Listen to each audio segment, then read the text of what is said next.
He has laid out a really interesting story that really our biggest issue, and I think frankly also for Washington, D.C., is that we've been too tied to the federal government. And if you look at all of the great communities and the communities that can become super cities, they share much in common. These super cities, super regions, and regionalism is becoming the most important new economic development. You just think of greater New York or greater Los Angeles. We are becoming greater Washington. And super cities are defined by talent, and talent comes from universities. That's something that we should never take for granted. We have some of the great research universities in the world right here, and they provide the energy, the IP, the talent that makes a company like Amazon say they want to locate here. And so cherishing our universities and working in partnership with them, incredibly important. We have 3 international airports.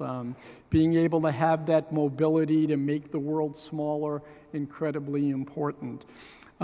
We have more people that are coming into our community that are young, under 30 years old, than are leaving the community to retire and go someplace else. We're the second most important magnet for millennials of any community in the country. And that's vital, again, to be able to have these people come into our towns and take Ubers and rent apartments and use our communication services like what we were talking about with 5G.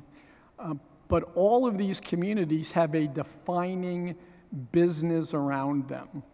You close your eyes and you think of LA, you'll think of Hollywood.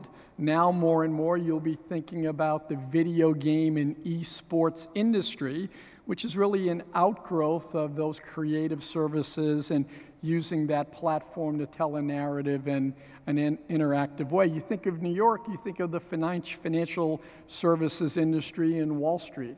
And when you think of Washington, D.C., sadly, you think of the federal government. My daughter got married September 1st. She lives in London. She married a Brit. A lot of the people that came to the wedding here in September had never been to Washington. They were shocked. They said, oh, it's such a sophisticated, beautiful, talented city. Their view of Washington, D.C. was purely a CNN or Fox News set looking over the mall and thinking of those national monuments. So it's our responsibility to build the identity for Washington, D.C., and to really be inclusive and build a really, really big community that's around Greater Washington. The internet was created here. I was first generation internet. The government really unlocked that capability. America Online in Northern Virginia was able to really unlock that. The first deal that Amazon and Jeff Bezos did was with America Online. One of my favorite stories is Jeff coming with me and standing on Waxpole Road in Northern Virginia. And I said, shh, do you hear that? He said, what, Ted? I said, listen. That's 80% of the world's pixels flowing under Waxpool Road, which was the case not too long ago.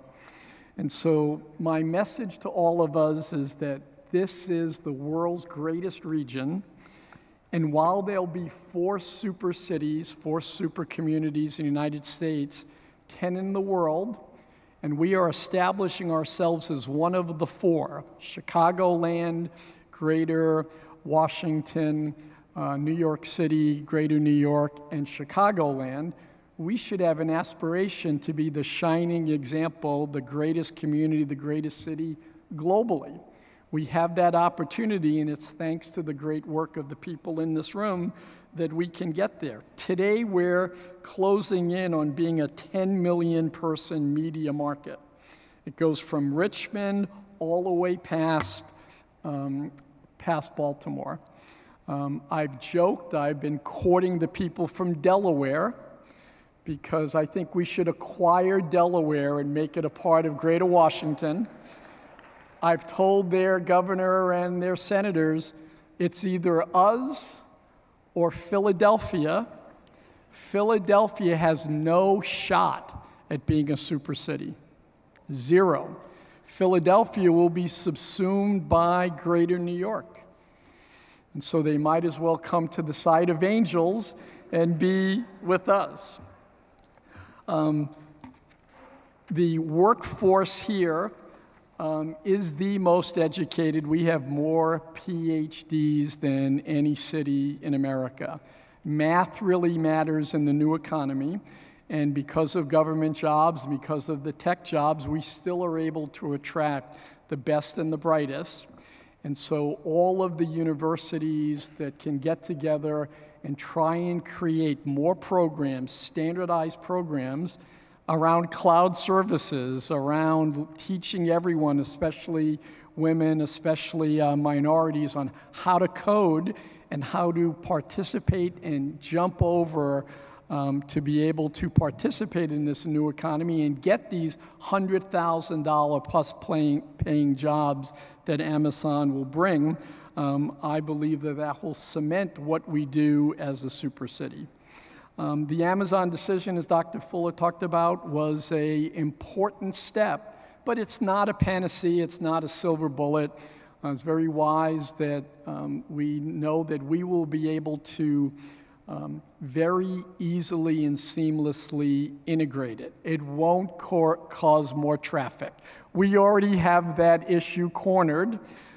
If it can provide us a reason to create more options for mobility, going back to buses, high-speed trains, gondolas. That's our new thing. And gondolas is not so much for the tourism aspect. It is a very efficient, low-cost way of connecting communities, which is as important as rolling out 5G. If we don't have a way to move people back and forth, and that we can say Baltimore and Tyson's Corner are the same thing as edge cities to Washington, D.C., we won't be able to achieve where we want to go. Sports, it was mentioned that for tourism it's very important. But again, public space, iconic real estate, and sports teams come to define communities. If you close your eyes and you mention Boston to somebody, they say, oh, yeah, of course I know Boston. It's the Red Sox. They won the World Series. It's the Patriots. They won the Super Bowl. For a long time, you said New York City. You'd say, oh, yeah, Yankees, Yankee Stadium. That's the iconic real estate. I mean, it's ironic now that the New York Football Giants play in New Jersey. Shouldn't be lost on us that you can gamble, sports bet on the New York Giants in New Jersey, but you can't do it in New York. That's because those areas did not cooperate. And so all the tax revenues, all of the jobs created by the New York Football Giants are going to New Jersey, not into the city, which makes no sense to me. We believe that sports teams have a higher calling. Of course we want to win a lot of games and have great ratings on television and sell lots of jerseys and merchandising, but really the secret, the passion around owning a sports team is to bring the community closer together. We were honored for our community to win the Stanley Cup championship.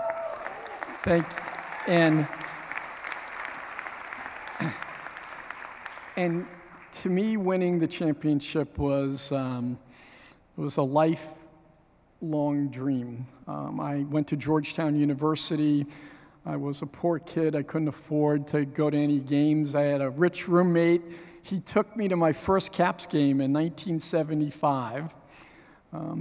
His uncle owned the Madison Hotel. We had good seats. And I invited him to my daughter's wedding, which he attended. And he said, look at what I found. And he had the tickets to our first game that we went to together. And it was like, is America a great country that you could take me to a Caps game? We could buy I could buy the team, and now I have the Stanley Cup at my daughter's wedding. And while all of that was meaningful and wonderful, it was the parade that really showed me the absolute power and why it's so important for us to continue to give our team to our community. I believe that sports teams are a public trust. I don't think they're my team. We get far too much credit. They're really holding a mirror up to all of the people that we serve. And that June day, when we were going down Constitution Avenue on the buses, and the federal government said, you can go to the parade, and you saw every denomination, you saw every single vertical community in Washington, D.C., Maryland, Virginia, all turning out to celebrate something shared, something that we did together where we met an aspiration to say, we have the world's greatest fans, and now we can say we have the world's greatest hockey team. That was truly the thrill and the experience of a lifetime.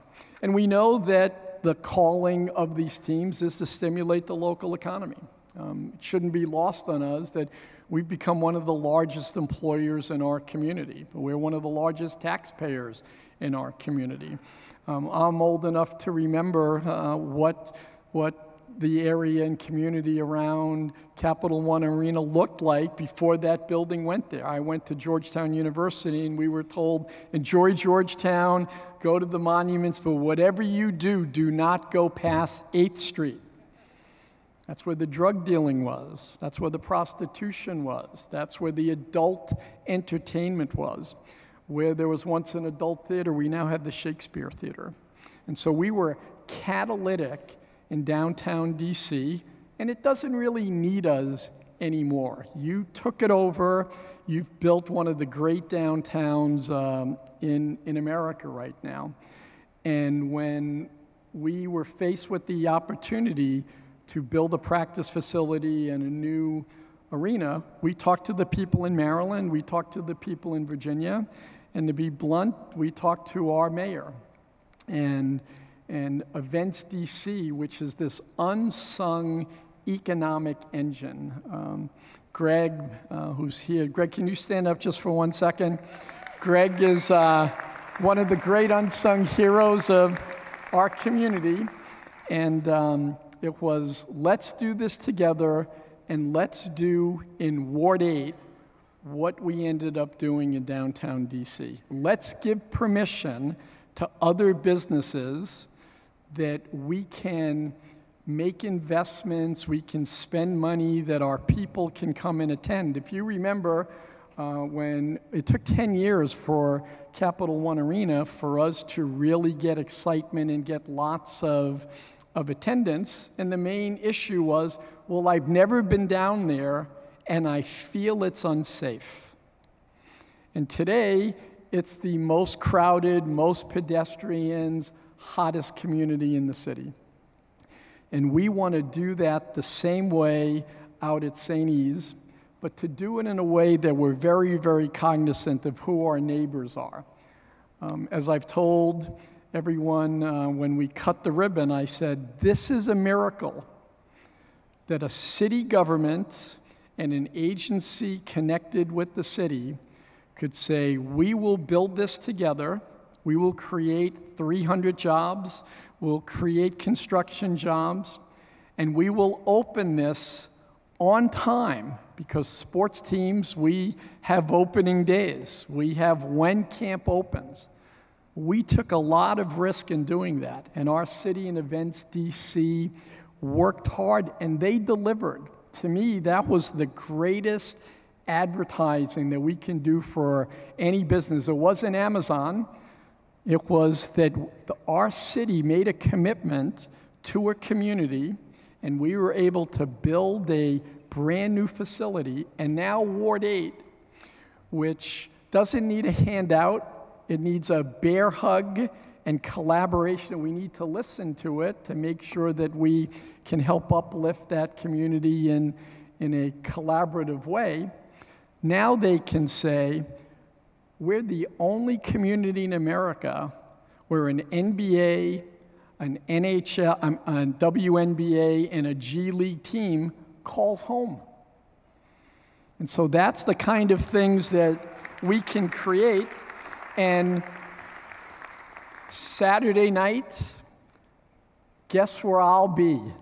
I never thought that I would be saying this. I will be in Anacostia. I will be in Congress Heights. I will be at the Go-Go game Saturday night.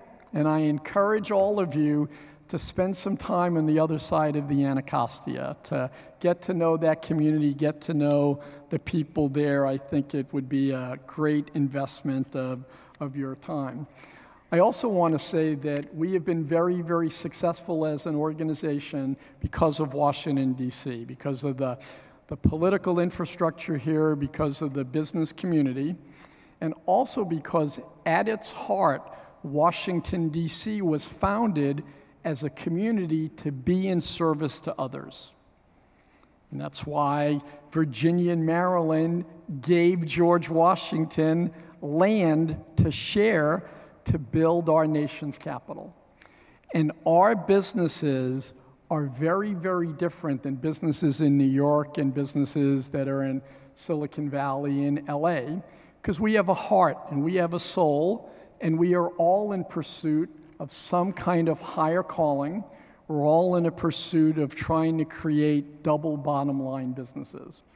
And that's one of my clarion calls on how can we differentiate and continue to grow our community and be relevant to new educated young workers. And it's simple. They don't just want to make money. They don't just want to have a career.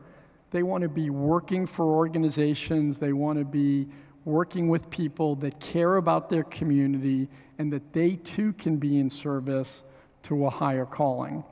And so we at Monumental Sports and Entertainment, at Revolution Growth, our big private equity fund, we try to invest in companies. We try and get our employees in all of those organizations to volunteer and give back. We think that that is something that is not only the right thing to do in the right way, but it's also damn good business. And so I encourage all of you to start metricing as much as you can how you service others, how you get your customers, how you get all of the people within your network to find places, find communities where you can give back. Some people here mentioned some of the new exciting opportunities in esports and in gaming. Wall Street Journal on Friday published a really interesting study of the world's best enterprises. And the number one differentiator that drove why these companies, these organizations were best in class and created the most value was that they innovated. They did something new and refreshed themselves on an ongoing basis. The second was that the culture of that organization was very, very endemic to the founders, to the president, what that person envisioned as being important, everyone was able to share. And that the third was that the company and the enterprise was in service to something bigger than next quarter's numbers or dividends or value of the share price. And so we ought to look at that as a city and a community. We ought to be reporting and say we want to be an innovation center. We want to be that shining city on the hill. And that's how I look at esports and gaming. I don't play video games and I don't gamble. So why would I want to be an advocate for gaming and for esports? Well, esports is simple. We live in a global economy. There are 7 billion people on Earth. There's about 5 billion internet connections. And most of the people that are connecting on the internet outside of the United States are doing so on their handheld mobile device. Their mobile devices become their television. Their mobile devices become their computer. Mobile gaming is the phenomenon of all time. It's why, frankly, I believe we have an NBA 2K esports studio and team in Washington, D.C., and it's possible that in 10 years' time, an esports player for Washington District Gaming would be more popular and more recognized than LeBron James. We have to innovate and think of what the future will look like, because a young person in India or Korea probably isn't going to come to one of our games. They may not have access to the games because the cable footprint is shrinking. They might want to stream, but streaming a 2-hour, 3-hour game is not the right format for your iPhone. Playing and interacting with friends and communicating, so esports is the big phenomenon. We're leading here, Monumental Sports and Entertainment. We not only own a big piece of Team Liquid, who are the Washington Capitals or the New York Yankees of esports. We've started to make a big series of investments, and 2 weeks ago we led a major investment into Epic Games that owns Fortnite. How many people here play Fortnite? You know, you can be, don't have to be shy. It's okay to admit that you're addicted to Fortnite. Here's something interesting, though. The founder of Epic Games, the founder of that company, grew up in Potomac, Maryland, went to school in Maryland, and had to go someplace else to launch his business. You've heard a lot about Oculus and virtual reality. The founder of that company went to University of Maryland, sold his company to Facebook. We have so much talent, and it's our major driver to keep that talent here. It's why I've gotten so personally involved in scholarship and education for our city. I've seen the power of education. My mom and dad, no one in my family went to college. Somehow I was able to cobble things together and go to Georgetown University, and that changed my life. It made me fall in love with Washington, D.C. We want every student in Washington, D.C., but especially in Ward 8, to have that shot to go to college. I'm chairman of DC CAP. We're now working with College Track, who's moving in town. One of our great partners at Monumental Sports and Entertainment, Lorene Powell Jobs, is the genius founder behind College Track. We work on DC Tag, which is the program that allows every state college to treat. And so we're bringing together en masse so that every student here has the shot to go to college, but then our expectation on them is come back into the city and work here. Get a STEM job where most of the jobs are. Get married here, have your kids go to college, buy a house, rent an apartment, pay your taxes here, and let's keep that spiral going. And so in these future opportunities, I believe esports will create a lot of activity, a lot of jobs, a lot of tourism. We ran a tournament viewing party that was held in Korea. And we held the viewing party at 6 a.m. on a Saturday morning, and we sold out in 3 minutes, and we had about 500 kids, all under 20 and 25 years old, coming to watch kids playing video games in Korea at 6 a.m. in the morning. We know that it's a great magnet. The city is trying to make St. E's a hub for esports. It's something that's really, really important. And then finally about gambling. And you've been reading and watching a lot that's been going on in the city. And I always look at first principles. And we know for a fact that about $100 billion is gambled on sports illegally, either in offshore casinos or with bad people. And $10 billion is wagered legally But the only place you can wager that is, for the most part, casinos, mostly in Las Vegas. So that $100 billion marketplace is unregulated, untaxed, not creating jobs, not putting any programs to give back and volunteer to the community. And so all we want to be able to do is to say, if we're providing that content from St. E's, from Capital One Arena, around the leagues, and it's a big data business, and that is really, really important to know how important being a wired community is and an educated community, that just like Wall Street, where you have transparency and a lot of information, and you make a reasoned decision to buy a stock, to pick a fund, that's what people will be doing in sports. These are not games of chance, these are games of skill. And so we have the opportunity as Washington, D.C., and to Jack's credit, he wants to beat Maryland, he wants to beat Virginia to the punch, so we can be looked at as one of the innovators to become a great, great community. And we'll work it out. There's lots of contention going on back and forth, but it's a prime example. If we do the right thing in the right way, we drive this business, we become innovators in the field, we'll generate revenues, we'll be able to increase the tax base, we'll be able to create jobs, we'll be able to activate volunteerism around it.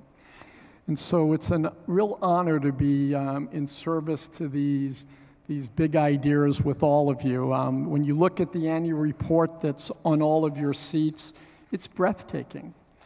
For someone who's been around for a long time, I can't believe the progress that our community has made, and it's really been by 1,000 little things that everyone in this room has done. So I'm very, very grateful for the opportunity to come and speak with all of you. I want to say we all have a lot more work to do. Let's make us all proud. Thank you very much. Another round of applause for our keynote speaker, Ted Leonsis, and also our presentation by Stephen Fuller. I want to thank you again to all the exhibitors and sponsors for your continued support today. We look forward to working with you all throughout the upcoming year. I want to also acknowledge our mayor, Muriel Bowser, as we continue to build this vibrant economy. I would also like to recognize our two co-chairs of the DC Economic Board of Directors, Brian Kenner and Richard Lake. Thank you for your guidance and encouragement. Thank you. This is a District Minute. The application process for DC Summer Youth Jobs kicked off with an event marking the 40th year DOES has administered the program. They make sure the kids get matched to appropriate opportunities. They make sure that they have their summer transportation, and they make sure that they get paid. Plus, the mayor signed historic legislation setting a mandate for the district to achieve 100% renewable electricity by 2032. We will create more jobs, reduce carbon emissions, lower utility costs, and improve our city's green infrastructure. And the district celebrated Martin Luther King Jr. Day with a series of events beginning with the National Action Network's annual breakfast. We know that in addition to challenging all of us for racial equity and economic justice, he's also standing guard to wait for Washingtonians to become the 51st state in our union. This has been a District Minute.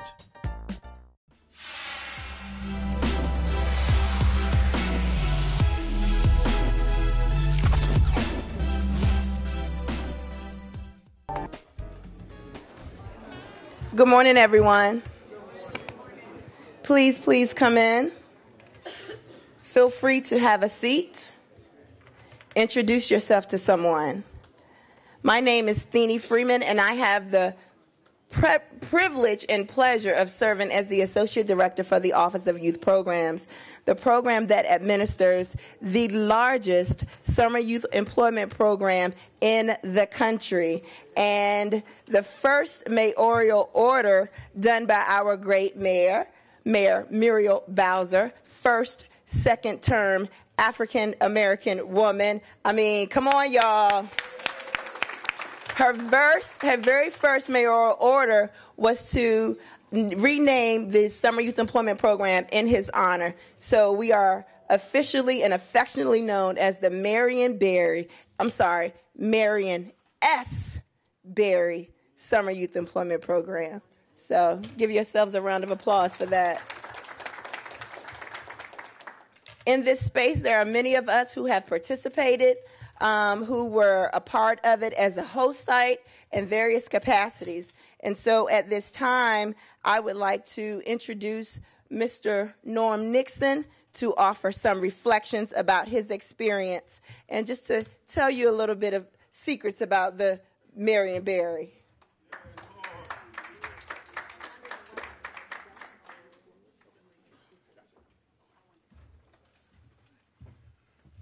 Good morning, everyone. Oh, we can do better than that. This is a great day. Good morning, everybody. Good morning. All right. Young people not here, they're in school, but we got to carry on their exuberant spirit of the young people here this morning. My name is Norman Nixon. I am a proud first ever Marion Berry's Youth Leadership Institute participant.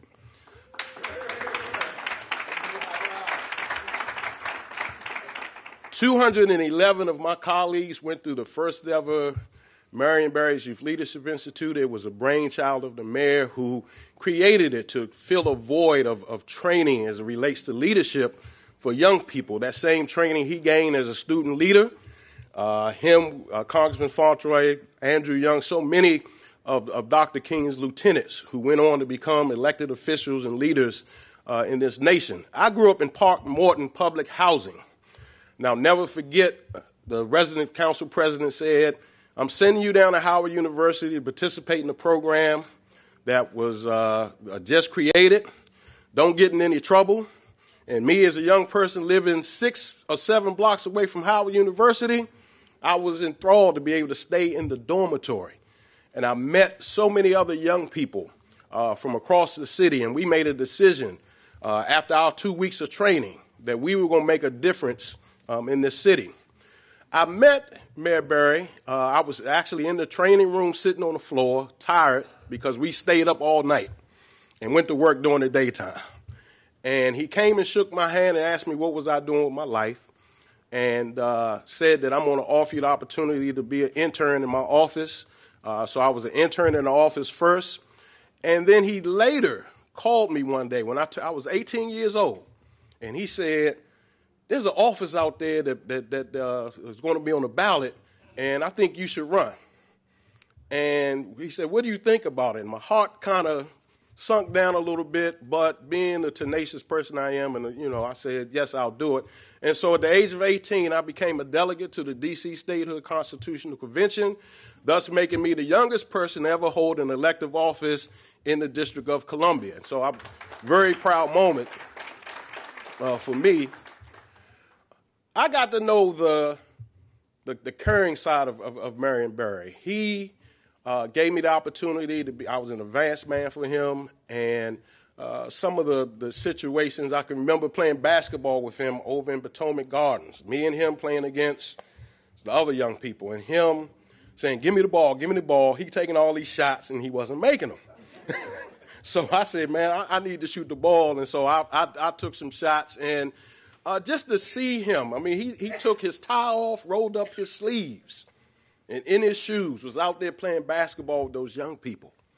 Seeing him being able to just remember the names of people who just were out on the street, or he knew a relative, and just seeing that was just remarkable to me. The Youth Leadership Institute has produced many young people who have gone on to do great things in this city. The program continues.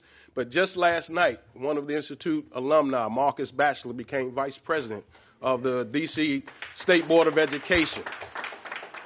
Kwame Brown, who was elected chairman of the D.C. City Council. Kenya McDuffie, who sits on the D.C. City Council.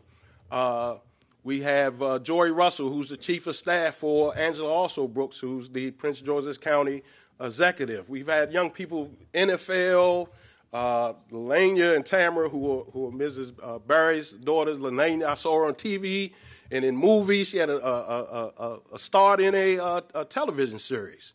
Tamara, who is now leading the Posse Foundation here in the city.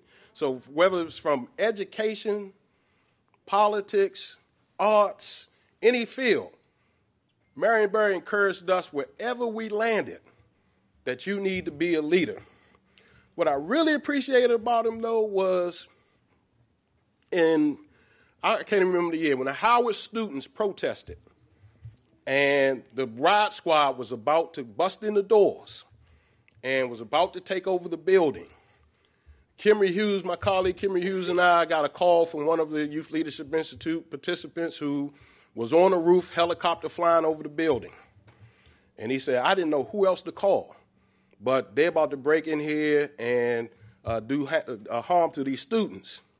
So Kimry and I talked real quick, and Kimry said, I'm running down to the Wilson building to talk to Marion Barry. And he said, Norm, you go up to Howard and see what's going on. So I got to Howard, and I'm standing in front of the riot squad with the students saying, y'all cannot do this. Kimry goes down to the Wilson building. And I want to paint a picture for you, because Kimry's, we probably about 19, 20 years old. I don't know of any other city that a young person could go to the mayor's office and get in and have a conversation with the mayor. As soon as he heard what was happening, they jumped in the car, rolled up to Howard University. He got on the phone with Chief Turner at that time and told them they better not do anything to those students. And he came up there and they negotiated a truce to that situation. Great man. He gave us access to the government. And he also said, last time I saw him, Kimry and I saw him, he said, don't let anything happen to our program, to my program. And we took that to heart. So if there's nothing else, any other type of protest, if I get arrested for anything or demonstrate for anything, it would be to make sure that there's always a Marion Barry Youth Leadership Institute here in the District of Columbia. My children have benefited from the program. As I told them, I said, your first summer job, you're going in the Institute. You can do anything else you want to after that, but you got to do the Institute first. This is so great that the city is recognizing 40 years of service to this city. And hopefully, as we celebrate 40 years as Marion Barry Youth Leadership Institute, our goal is to find the young people that have gone through this program and organize and become a force here in this city. So I'm so grateful that they've chose me to be in this program, and I had the opportunity to meet the mayor for life, the Honorable Marion Barry. Thank you, and we're going to have a great program this year. We're going to definitely have a great program. Thank you.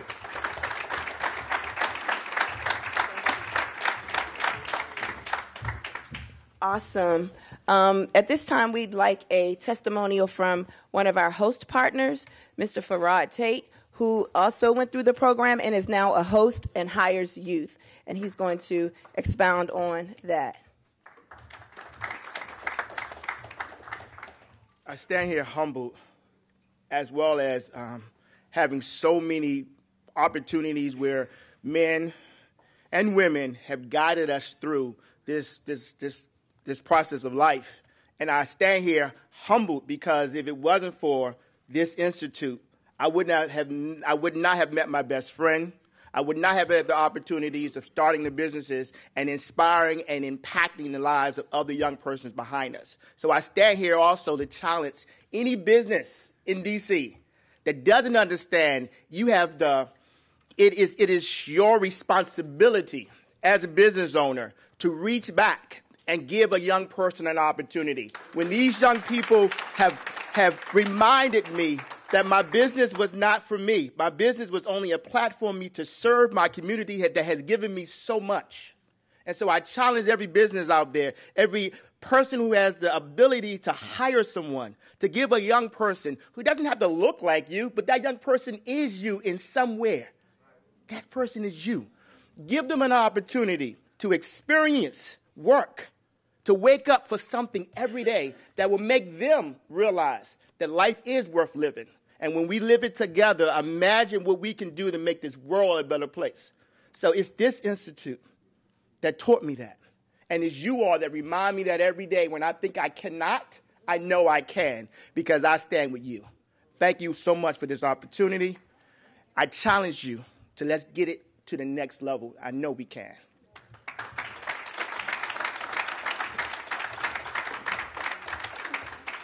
Now, we've talked so much about young people, it's only fitting that we have a young person who matriculated through the program recently to give their testimony. Sierra Broderick, would you please?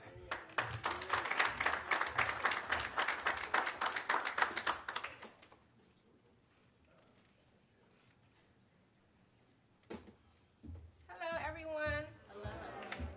So I am Sierra Broderick. I'm a little emotional because of Mr. Farad. That was amazing. I was a participant in the MBSYP program since I was 14 years old. This program has allowed me to see what I'm good at, my strengths, my weaknesses. I also had a resume by the age I was 14. I started off at DPR, and I loved DPR. I was in a paint camp, and I said painting might not be for me. However, I did learn the tools necessary to be an artist. At 15, I went into where we were in the Smithsonian, doing tours for the people in the community, volunteers and visitors in D.C. That was amazing because I am a D.C. resident, born and raised in Ward 8, and I did not know about my city. That gave me opportunity to learn about my city. From 16 to 18, I went back to DPR as an instructor for the summer camp, and I knew that youth work was my passion. That's where I found my passion. And I went to school for mass communication so I can teach young people about the arts. So NBSYP taught me the arts and passion. By the time I graduated with my master's, I knew that I had to be of service for my community. What the program taught me was to be of service and to be in my community and that these young people need me. Not only was I a young person in my community molding me to be a leader, but I knew I had to give that gift back. So now as I work at the Office of Youth Programs, that's a full circle, right? That's amazing. I have the pleasure of training young people to be community leaders. I have the pleasure of letting them know that this program works. I'm about to be 29 years old, so I have a story to tell to the young people that your first job may not be the job you would like. Your second job may not be your career expectations. That supervisor may not be your favorite supervisor, but they tell your story. And I have the chance to do that now in my role, and I love it. And if it wasn't for the program, I would not be the woman I am today. So thank you.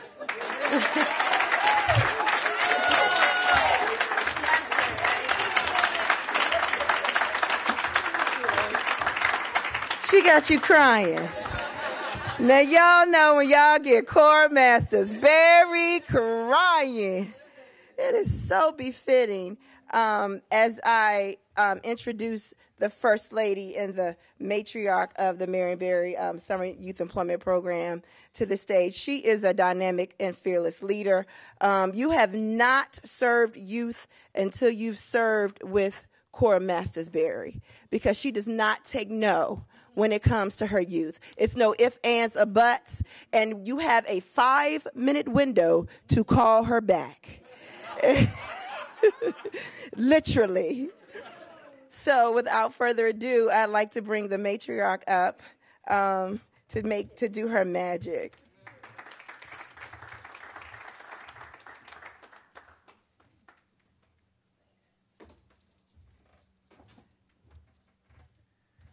It's still morning. Good morning. So I'm honored to be here. I don't know quite what I'm supposed to do, so I'm going to take and do what I want to do. Do 3 things. 1, talk a little bit about the origin of the program. I am in the generation when Marion was first mayor, and I knew him very well, as you probably know. And the impetus and the inspiration for him doing the summer jobs program was when he was young and growing up in Memphis, Tennessee. He always wanted to work. He was always very brilliant and always very industrious. But because of segregation, and how they treated black people during that time. He could never really get a job. The only job he could ever get was delivering newspapers. And he said to me, he vowed that when he were ever in a position, he was going to make sure that if young people wanted a job, they could get a job. So that's where it started. So when he was in a position, he came up with the idea of creating an opportunity for young people to not only work, but to learn about what work is, learn about the work ethic, learn about the value of making money, saving money, and spending money. He had all of these concepts. And his first initiative, he was able, because he was very brash and very bold and very courageous, and he had the business community wrapped around his little finger, so he made the business community come together and hire these young people all across the city. So that was the first one. And, of course, the program grew. And as Norm said, I was very blessed to have both of my children have summer jobs. I mean, I don't know how many parents are here, but around this time of year, you'd be like, you got your birth certificate, you got your Social Security card, or you going on down there to 501, right? All right, let me know when you want to get on that subway. I mean, that was like, we didn't play about that. And I was very blessed that both of my girls, who are 5 years apart, were youth mayors. And so, yeah. The second one, Tamara, who he's just said heads up the Posse Foundation, recently, you don't know this, made a transition. Now she's head of the Foundation for the Nationals. And her job is to make sure that they do good by our community and give money to our people. So she chose a pathway of service. But a lot of those skills were learned in the Marion Barry Youth Leadership Institute. And just a quick side story, just to talk about how it just brings so many different people. My kid grew up in private schools. She was at Georgetown Day School. And she talked like this. And I'm like, I don't know where this kid came from.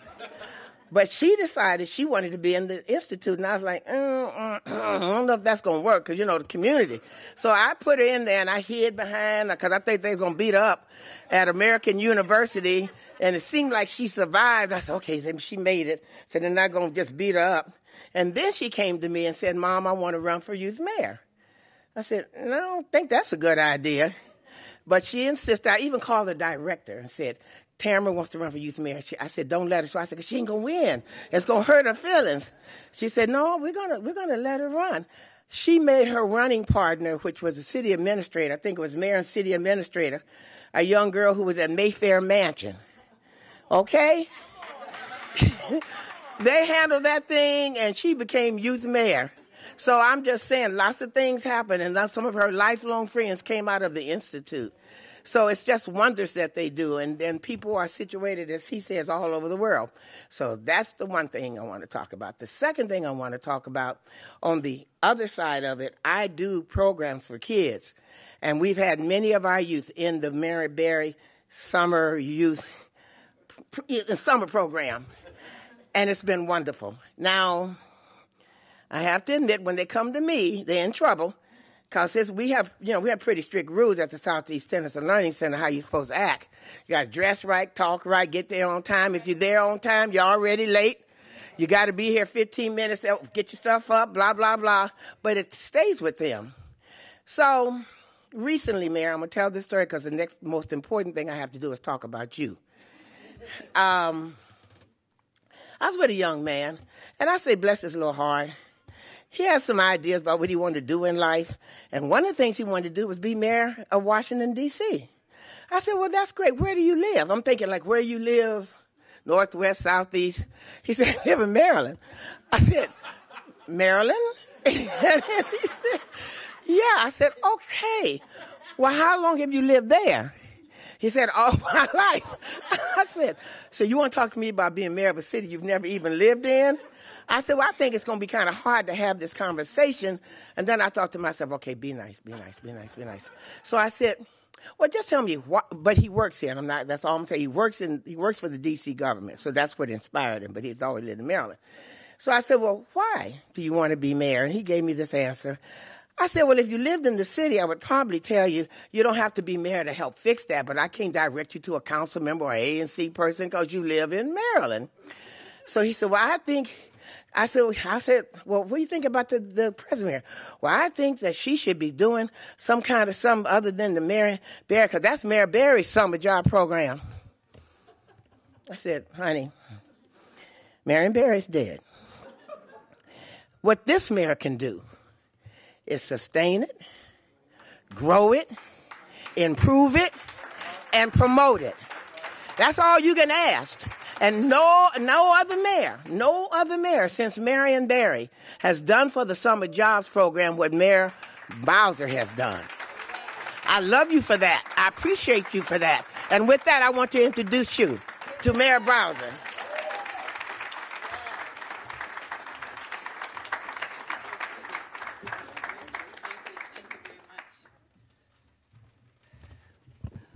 Well, hello, everybody.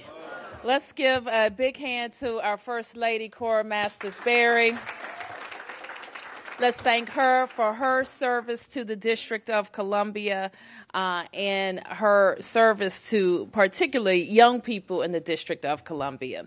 And I am just really excited to be with you today as we celebrate 40 years of the Marion Berry Summer Youth Program.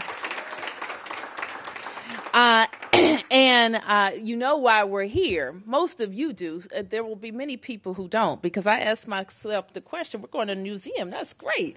And this is the former headquarters of the Department of Employment Services. So many people would have come to this location to sign up, not just for the Marion Berry Summer Youth Program, but for so many other services to get to work in Washington, D.C. And I'm very pleased that we could be here and partner with the museum to celebrate MBSYEP. Some of you know that one of the first things that I did in office was to make the Summer Youth Program officially and in the law associated with Marion Berry. So we changed the name to MBSYEP. The other thing that we did, which was so important, because what we recognized is that the Summer Youth Program had been very successful for young people up to the age of 21. And what we knew was that our young people weren't quite finished cooking by 21. They still needed some more bacon. And they needed some more support. So we were able to expand the Summer Youth Program to include young people through the age of 24. And that's been very important for us. We, in each of the 4 summers that so far I've had the privilege to be your mayor, we had 1,000 young people in that expanded MBSYEP program, covering young people through the age of 24. We were also able to ensure that all of the young people that participated in our MBSYEP program could actually get to work for free. And we expanded Kids Ride Free to include MBSYEP and some specialized subsidy programs. Our friends in the back are going to ask me about Metro and fare evasion and all of that stuff. And I want to be real clear. I have expanded free Metro for more Washingtonians than anybody in Washington, D.C.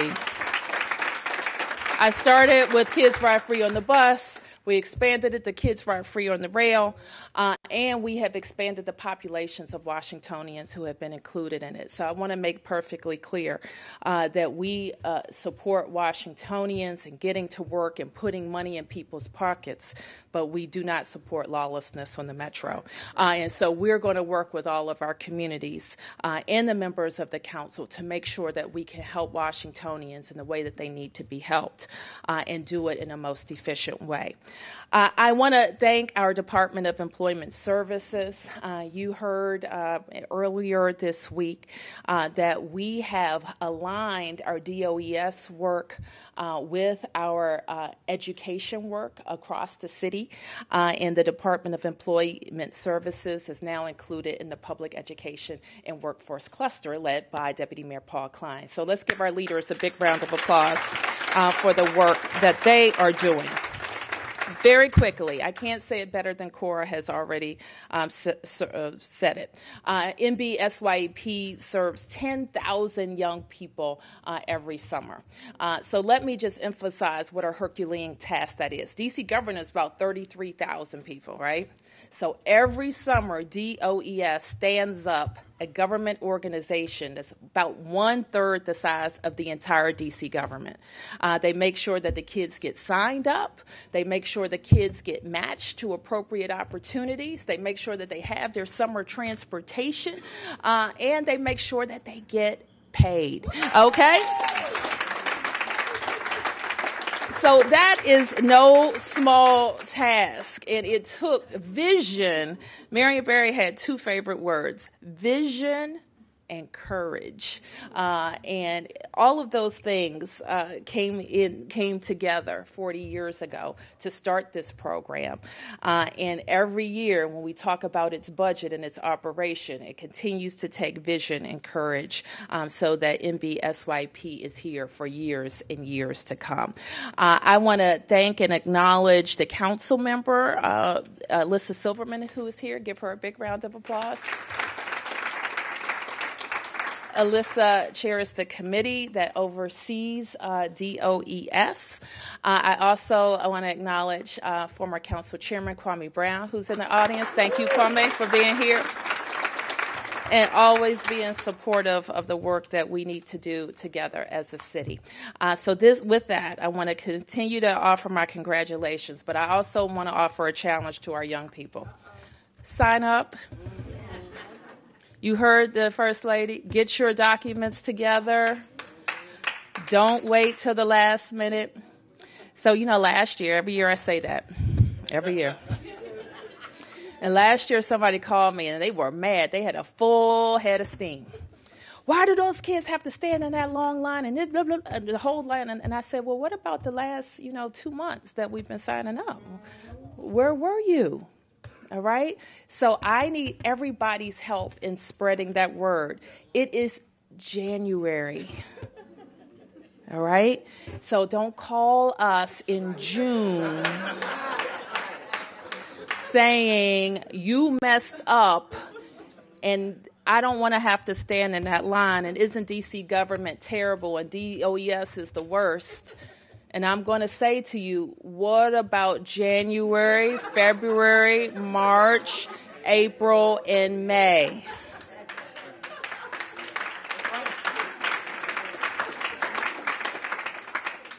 Now, I can't want a summer job more than you want one. I can't. I can't want to take care of my Metro fare cards more than you want to. And I am not going to let anybody talk about my agency because of your poor planning.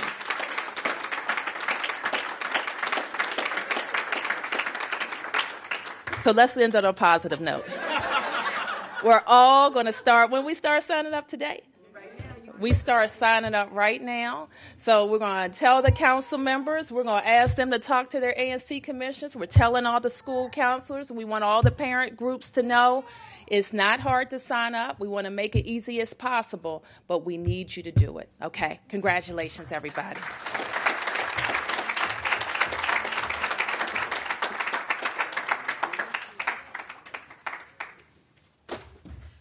I love my mayor. I love my mayor. I say it proudly. I love my mayor. And I'm also gracious enough to love my director. Come on up here, Dr. Morris Hughes, with your great vision, and tell these people all the things that you have done.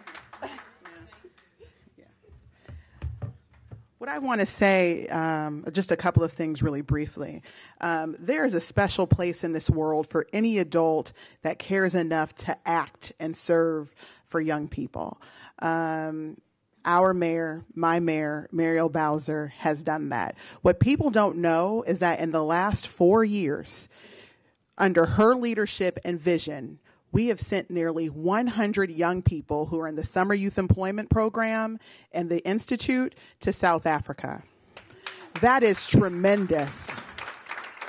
That's one of the best kept secrets in the district. Under the leadership of Mayor Bowser, we established the Moss Scholarship Program, where young people who are enrolled in SYEP or in the Institute that graduate from high school and that are interested in going to college or even the military or a career or technical school can get a book scholarship for $2,500. Now, I don't know about y'all, but $2,500 goes a long way. But it takes courage and vision from our city leaders, from my mayor, from your mayor, to do that. So thank you so much. And thank you for allowing us to dream big and think big and execute, because that is very important. Echoing what Mayor Bowser said, we're excited for the 40th anniversary year of the Summer Youth Employment Program in our nation's capital. Thank you, Mayor Bowser, for your leadership and vision and your commitment for our youth, particularly our older youth between the ages of 22 to 24. We are excited about every single opportunity that is going to come this summer and forevermore in this program. Now, without further ado, we should get ready to open the application. Can someone give me a signal that the application is open? Okay, so now the application is officially open. Young people can go online and apply. Do not wait until the very end. This is a coveted position, but the application now is officially open. So thank you, everyone, for coming out today. We are very, very grateful, and we're going to make the 40th year of the Institute and the Summer Youth Employment Program amazing. Thank you. Oh, the website, summerjobs.dc.gov, summerjobs.dc.gov. Okay, thank you very much. So I've been asked to call the mayor back up and take a few questions from press if they have it.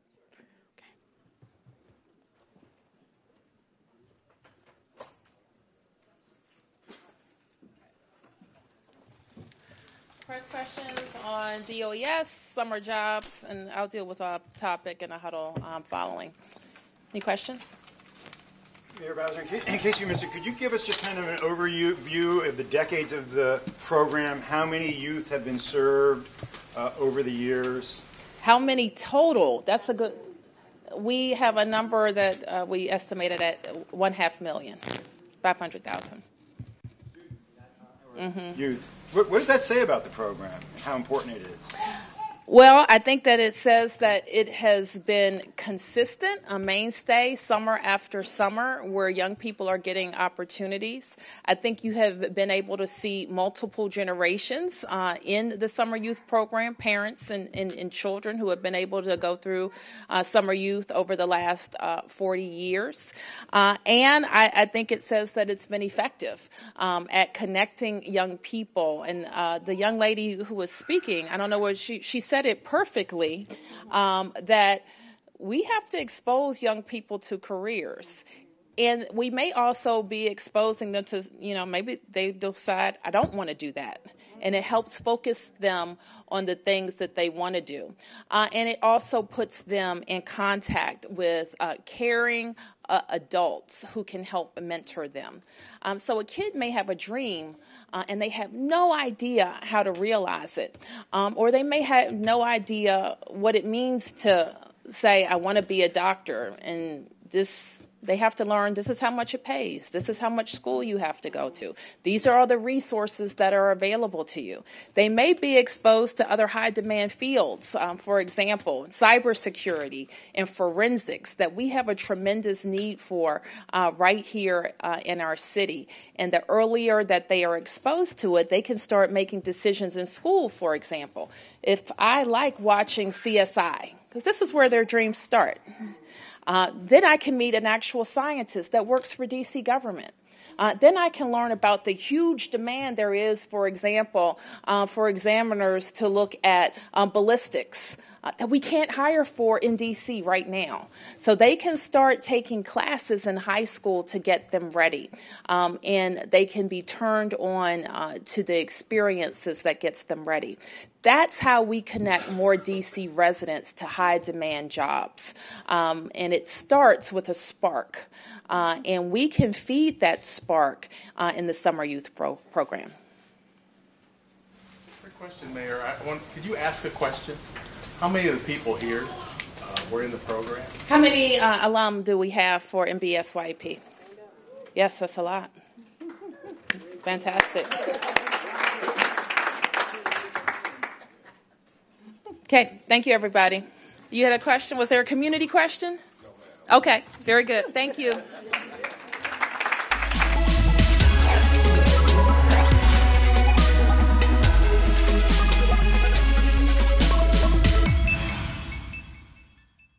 It's not over in DC. You can still get quality, affordable health insurance for you and your family, but you must act now. It all ends January 31st. So visit dchealthlink.com to enroll. Free enrollment help is available along with reduced premiums and plans to fit your budget.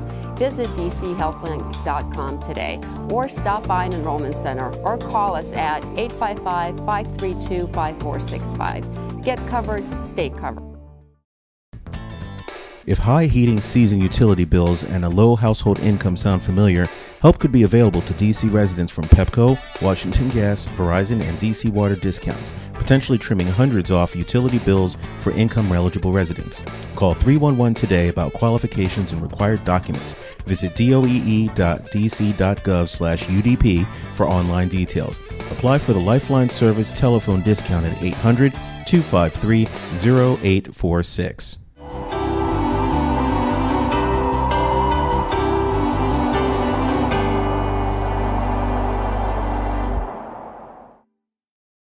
Good morning, everybody. Good morning.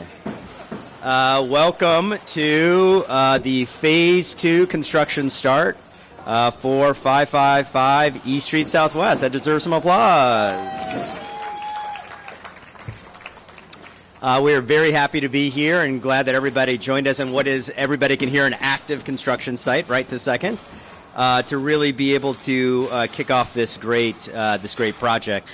We were here a few years ago. We were here a few years ago for the adjacent sort of Phase 1 project, which provided us a fabulous new fire station as well as a new hotel. And we're very happy to be here for the Phase 2 project, which is going to consist of another boutique hotel. But I think most important from my perspective is additional retail to continue to activate the street over here in Southwest DC, as well as a wonderful residential project. And that residential project, which we'll talk about a little bit further on here, consists of 195 units, but most importantly, a third of those, 58 of those units, are going to be deeply subsidized to provide important housing for our seniors.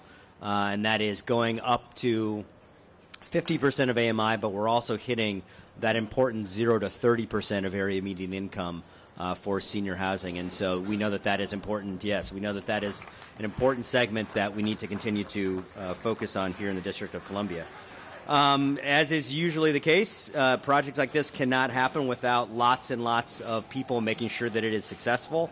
I won't be able to say all of those people, but I know that many of the people who will be getting up here will be able to catch some of the people. First of all, we are located right now in Ward 6, so we very much want to thank Councilmember Allen for being here today and for supporting this project.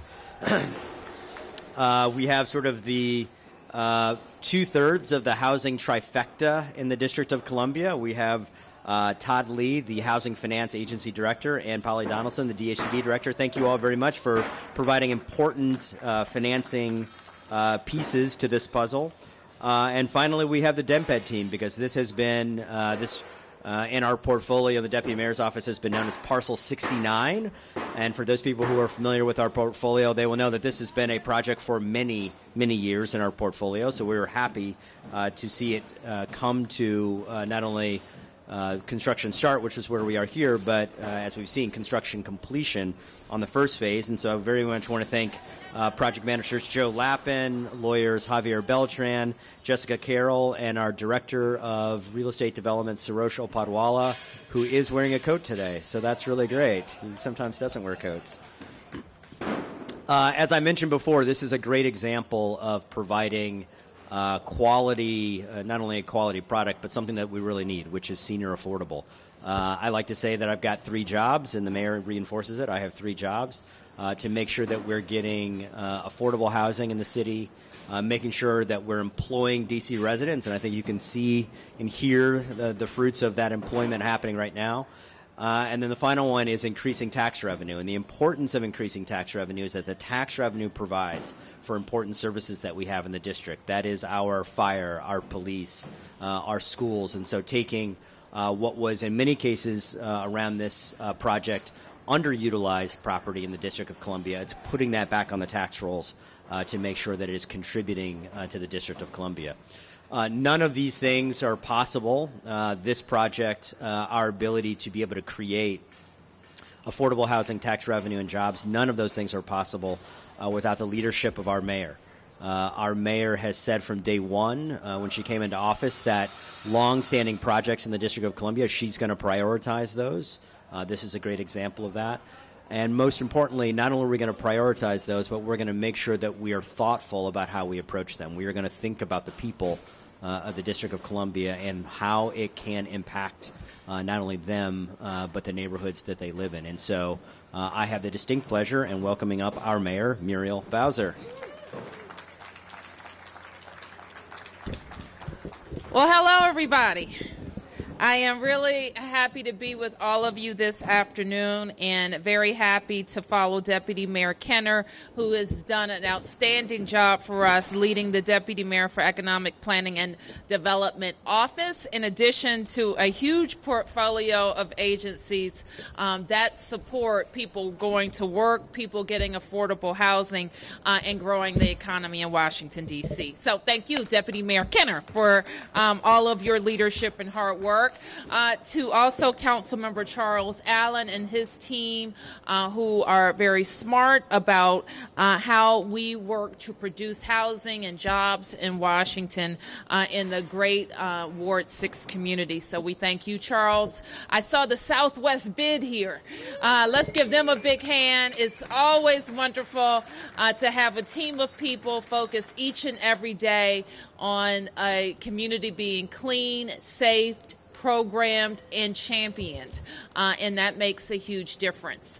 To what the Deputy Mayor said earlier, we did focus early on in our tenure, and it's hard to believe now that that was 4 years ago, where we had these conversations looking at all of the projects that needed a push, that needed to be restarted, or quite frankly needed more support from the community or from the administration. And I'm very proud to say that we have been unable to unstick a lot of those projects. And to the development team who is here, we were together at the firehouse, and now we are here. You are East Street Development. You see all of the partners in our project, City Partners, Potomac Investment Partners, East Street Paramount Development, and everybody involved. We want to thank you so much for sticking with projects in the district that enhance our communities. When we look at opportunities to develop, and the city is growing as fast as ours, we have to be focused on how we can provide units that will provide good middle-class housing so that families can continue to live here and thrive here in Washington, D.C. And the two-thirds of the trifecta have been doing an outstanding job. 6,500 units in the last 4 years. In the next 4 years, I know we'll be able to do 10,000. And if our colleagues in Maryland and Virginia just do at least what we do, we can make a dent in what this region needs in affordable housing moving forward. So I am proud to have had the opportunity to serve you for the last 4 years, even prouder to be able to do it for another 4 years. But we are met with the challenge of thinking even bolder about affordable housing. Thinking even smarter about undeveloped land in our city and how we're going to use that to make housing for D.C. residents. And we have to be even faster in our thoughts and plans about how we make sure D.C. residents are getting good paying jobs so that they can live in all 8 wards of Washington, D.C. Are you with me? Because if we can't do that, what are we doing here? in a city as prosperous as ours, we can do that. And I am pleased to be able to work with members of the council who share a bold view about how we make our prosperity more inclusive. So let me introduce Councilmember Charles Allen.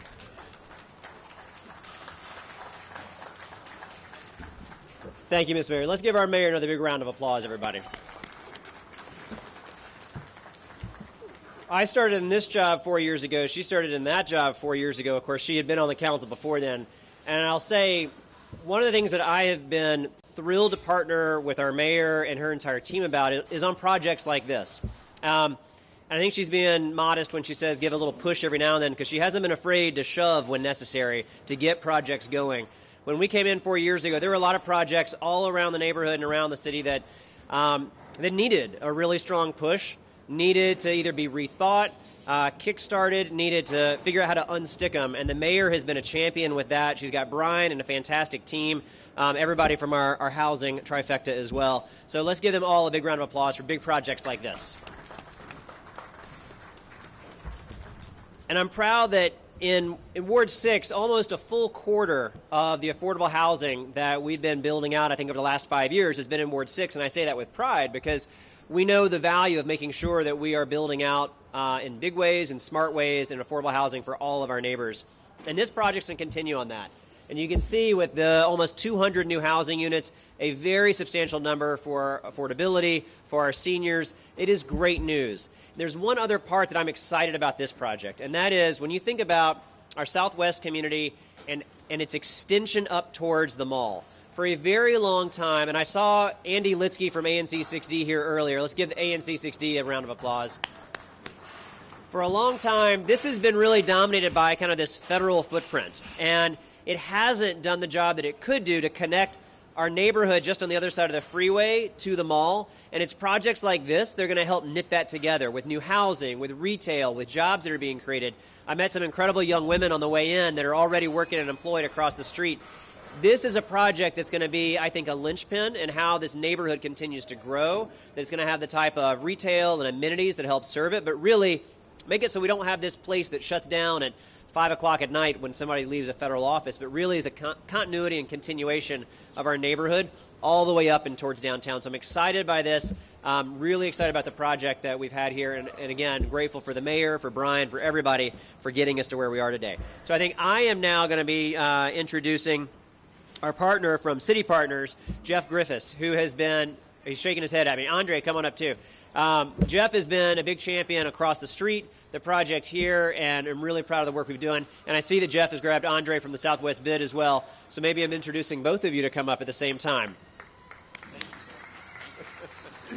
Thank you very much. Thank you, Mayor, Deputy Mayor. I am only here to stage a actual concrete pour. This is our construction start, and we're asking the mayor and the deputy mayor to actually pour our column 142. So with that, Andre is going to escort the deputy mayor. I'm going to ask all of you in the seats to move back a bit, because what's going to happen is the deputy mayor is going up on that platform. Now, when he's finished, I would ask you all to come back and we will finish the program.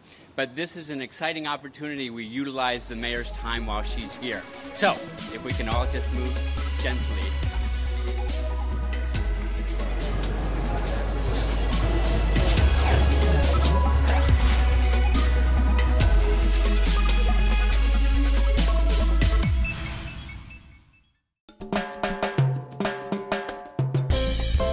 Welcome to Latinos in D.C., where we highlight the work, culture, and contributions of Latinos in the District of Columbia.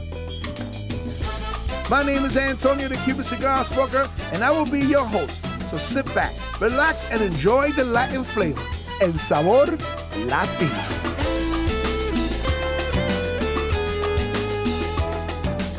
Today's journey takes us to Northwest D.C., 19th Street to be specific. We are Ogilvy, a global public relations firm. Let's go and check it out. Meet Carolyn Colon. She is the Vice President of Corporate and Public Affairs Group. She specializes in building and driving fully integrated global and national initiatives in both English and Spanish. for a wide variety of federal, nonprofit, and corporate clients. Her parents are from Puerto Rico, where she served as an advisor for the government of Puerto Rico and its RUM, as well as Puerto Rico Does It Better tourism campaign. Tell us about your journey. My journey has been a beautiful journey. A lot of bumps along the way, but I'm here and I still have a long journey to go.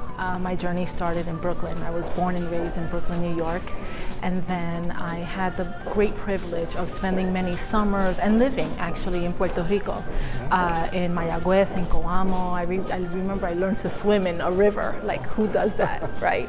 Awesome. My journey has been fantastic because I've had beacons of light throughout. My mother is a beacon of light, the mentors that I've had along the way.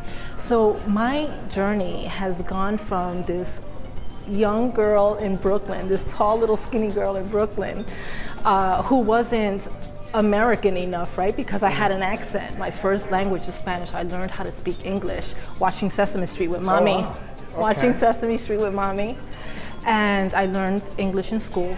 And then when I was in Puerto Rico, I wasn't quite Puerto Rican enough, right? Because I knew my English, I was too Americanized, right? So I really had to play this dance of balancing both cultures. But now at my age, and with the wisdom that I have today, I am so grateful for that experience. And I do hope that I can instill that in my children one day. You talked about your mother. Yes. Mom. My mom is my center. Okay. She is my North Star.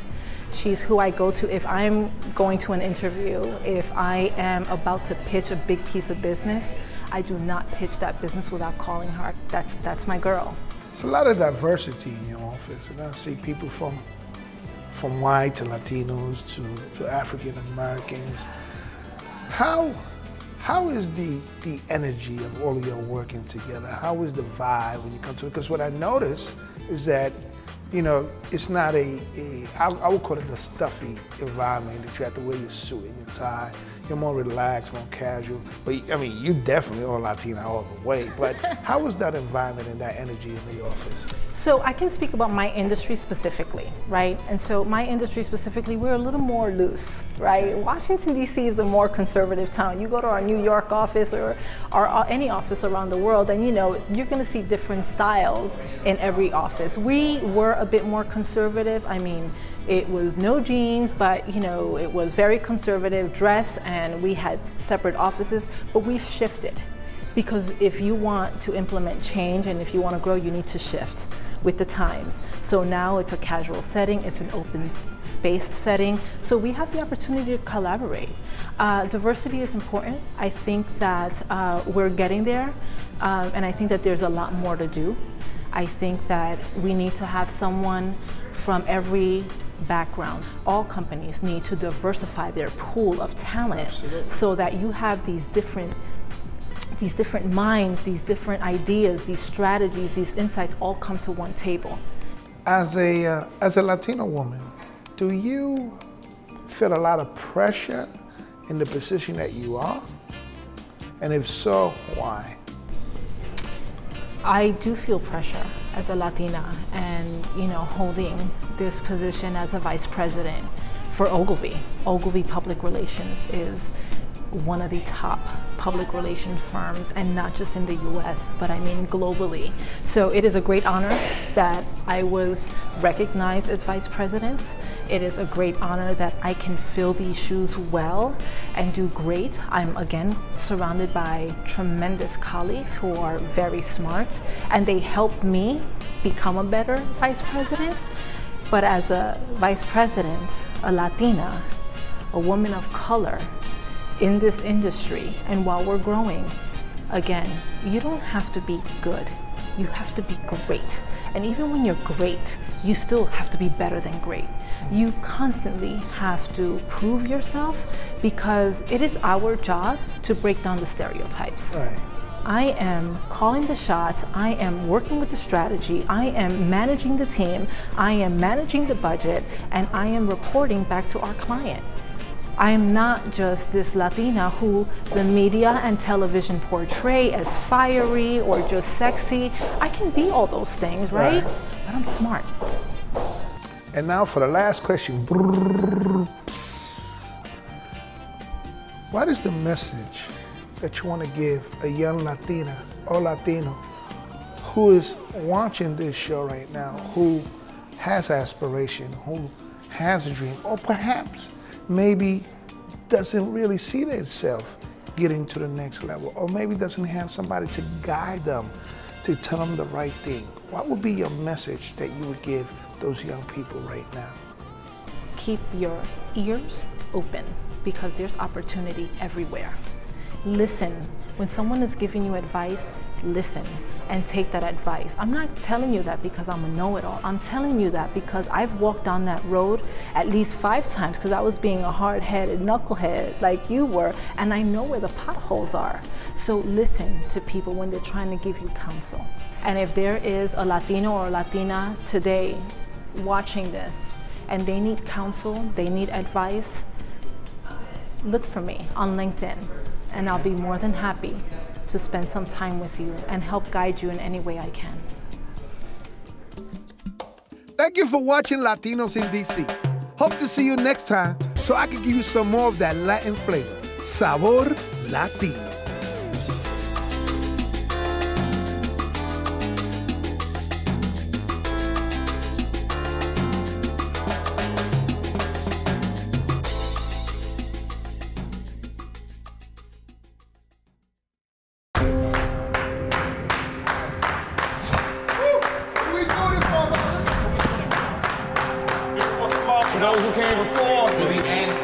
Universal love, universal love. Your destiny to move. The thing that I love about theater is that it happens once, and if it's great, it's something that you'll never forget. It lives in your consciousness forever. Every artist needs to find their home, and DC is now my home. I went to Howard University. At Howard, I was fortunate enough to be part of a community of young artists who had big dreams. And it's important to come from a place that is truly you and a place that's original. And that's the kind of theater that I strive to create and make.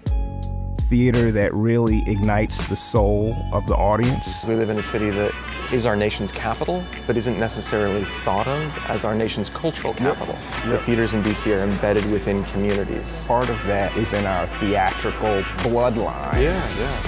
One thing that I love about the theater community here in DC is you have world-class work at every level, whether you're talking about the big theaters, but then you also have the mid-sized and the smaller theaters that are really creating exciting and stimulating work as well.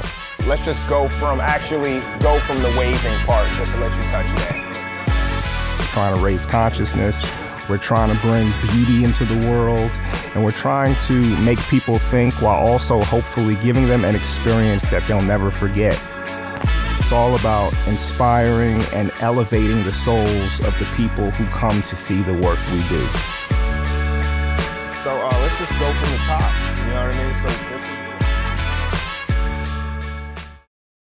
mean? this is a District Minute.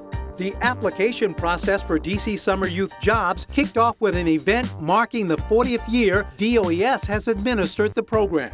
They make sure the kids get matched to appropriate opportunities. They make sure that they have their summer transportation, and they make sure that they get paid.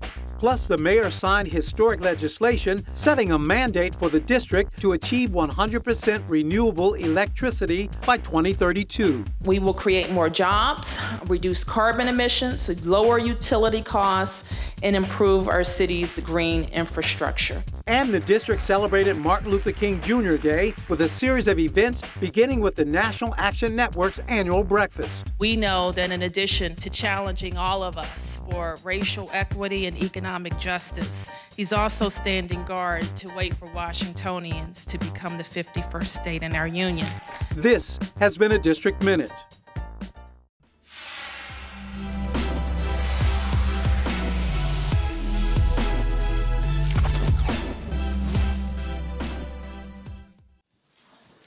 Good afternoon, everyone. My name is, good afternoon.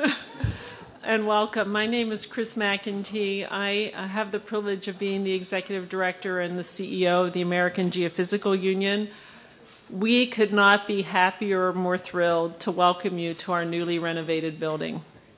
What better setting could there be for today's important, and I would say historic event, than the district's first net zero energy commercial renovation? And to have that, that's worth applauding. And to have that coincide with the historic and progressive legislation that the district has just passed. For those of you who may not know a lot about us, this building serves as the headquarters for our organization.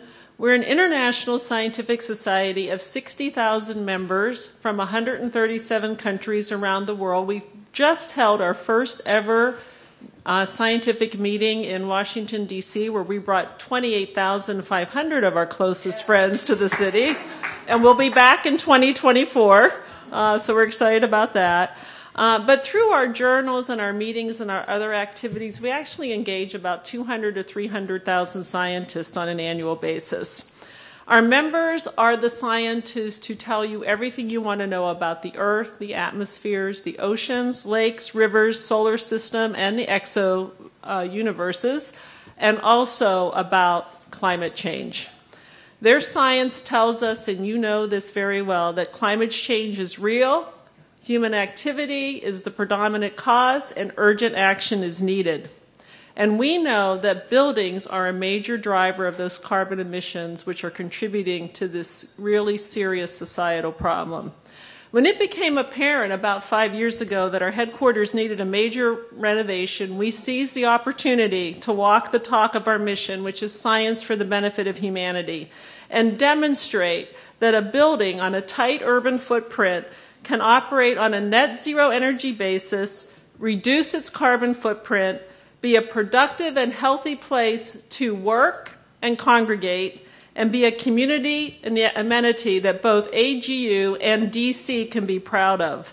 There are numerous amazing elements of this building I would love to tell you all about, but we have some important business to take care of. And when we officially reopen the building, we hope you'll all come back and take the opportunity to learn about all of that.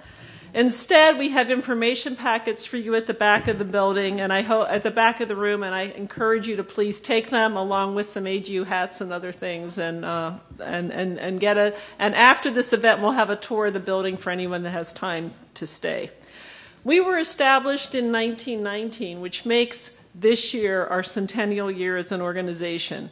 This building for us embodies the spirit and values of our mission and scientific discovery, and we hope that it will serve as a beacon for progress in achieving sustainability and embracing learning and collaboration, a fitting legacy for us as an organization whose members dedicate themselves every day to innovation, to advancement of knowledge, collaboration, and leveraging new discoveries for all of us.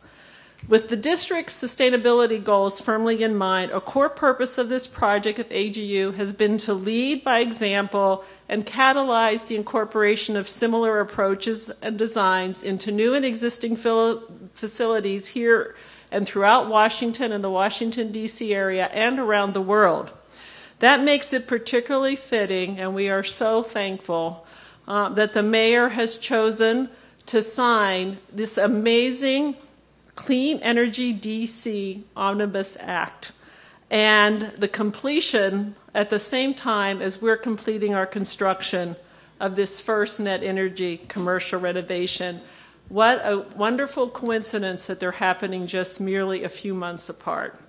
Not only have we created a healthy and modern workplace for our staff and a state-of-the-art meeting and conference space that can serve as a resource for all of you and the public, we have created an engaging and educational destination for the public, policymakers, developers, urban planners, and others to learn about the importance of sustainable development and the ways earth and space science contributes to solving the most pressing challenges facing our societies. In addition to tracking the building's performance on a daily basis, we will be making all our data publicly available to foster more research and innovation. We are honored, Mayor, to have you here. and your colleagues here as the district steps forward to be a leader on renewable energy that the rest of the nation and the world can follow. Climate change is real. The effects are impacting our lives today. Urgent action is needed, and we are all part of the solution. Today is an important mile marker in that journey. Thank you for your attention. I'd like to turn the podium over to Tommy Wells. Thank you, Chris, and thank you to AGU for hosting us. It's very important symbolically that we're here, that this building shows that you don't have to build a brand new building in order to really meet incredible efficiency standards that set a standard for the world. But also this bill that we're signing today, I know a lot of our building owners and folks say, well, don't make it too tough. We have to try to comply with these stringent standards, and I know we get 5 years. This building is the example. This building, not only is it likely to be net zero, it potentially on many days and could average over the year to be net positive. It's an extraordinary building. And some of the things that American Geophysical Union has done here is right below me. There's the equipment that taps into a 100-year-old sewer pipe and takes the heat off the sewer pipe to heat the building. That's extraordinary. There's no electricity exchanged. It just changes the temperature. And it's a constant heat or constant temperature around 68 to 70 degrees. So it helps during the summer as well. That's extraordinary. And that it has a solar array on the roof that goes over the footprint of the building, which rarely is ever allowed in the district. And that is, it goes for, well, it's a historic area. But the values of our city went out, and that, interestingly, I don't think you have to be a nerd to understand this, but it'll deliver electricity to the cubicles for people to run their computers, but it'll be direct current all the way through. It won't be transferred to AC. It'll be DC all the way to the cubicles, so you don't lose power, and it's the most efficient use of power. It's extraordinary. The other things is that the glass here, it's much like those tinting glasses that you can buy that as you go outside and it gets lighter, they tint automatically. So for these can be run off an iPhone or essentially off a computer so that you can change the temperature of the building by the glass. So there's things about this building that's an important example and model for the buildings and building owners and developers for all of Washington to show they can meet the standards of this bill that we're about to sign today and be part of the community of being the answer and solution to global climate change. The other thing I'll note is that what Chris noted, I am happy to say, and I know that my colleagues on the council and for the government, we all appreciate this, that they did just decide to hold their conference here again, Mayor, in 2024. And we all noted that Chris said 28,000 people. But they also told me that it generated around $80 million. And so to select us again, Events DC did a fabulous presentation. I was there. And so I'm very proud of our team and that they will be coming back. So with that today, this extraordinary bill really happened as much as, certainly the council did their work and the mayor has done hers and our team. But our partners in the community did an amazing job to really get through a bill that will be a model not just for the nation, if not for the world. That we've got the Chesapeake Climate Action Network here. On Tidwell, Camilla Thorndike, Sierra Club DC. You guys are incredible. A group that does a lot of work that maybe you don't see necessarily, but have done a lot to help us all is Institute for Market Transformation, Cliff Majurczyk. And it was not a junket, but we did co-host a trip, co-sponsor a trip to Copenhagen and Brussels to see how others do this and meet these standards. And our co-sponsor of that was Lisa Mallory. Lisa is not here, but that's the BIA, the Building Industry Association. They're on board with us. I want to thank them. And the Apartment and Office Building Association. You guys are the ones that will have to implement and help meet these standards with us. Kirsten Williams, is Kirsten here? Well, thank you. DC Environmental Network. Chris is not new to this. He's been in many of your offices, and we've known Chris for a long time, but the Environmental Network, we're very lucky in DC to have them. Thank you, Chris and DCEN. We also have our partners at PEPCO and the other partners and utilities that are part of this, including DC Water. Thank you for being such great partners in supporting this. So with that, this would not have happened with amazing work at the City Council. That the amount of work that was done by Mary Chay's staff with Mary's leadership, and then Kenyon McDuffie with his leadership, this was such a big bill, it took 2 committees to do it. And then, Jack, with your leadership, of course, that you guys put this, I believe, through unanimously. I want to invite you 3 up if you'll have some words for it. And I think we're in your ward, too, aren't we, Jack? Everything's in ward. Yes, we are. Thank you. So we can start with you, Mary. It's your committee, too, that helped really make this happen. Thank you. Good afternoon, everybody. I'm just delighted to be here in this building. It's so dramatic and amazing, and a model for what we're going to be doing across the district. We don't get to a point like this without many people pitching in. And Director Wells, I want to thank you, of course, and the Department of Energy and the Environment, and of course Mayor Bowser. But it's a cast of thousands. We would, if we were putting on a movie, we'd have to fill this with all of our participants and extras. It wouldn't have been possible. We wouldn't have been able to reach these ambitious goals without DOEE.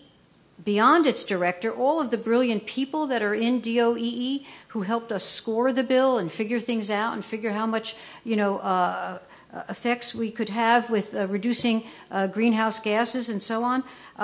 The policies and assistance we got from DOEE, the director and everybody on down, all emanating from, the mayor's commitment.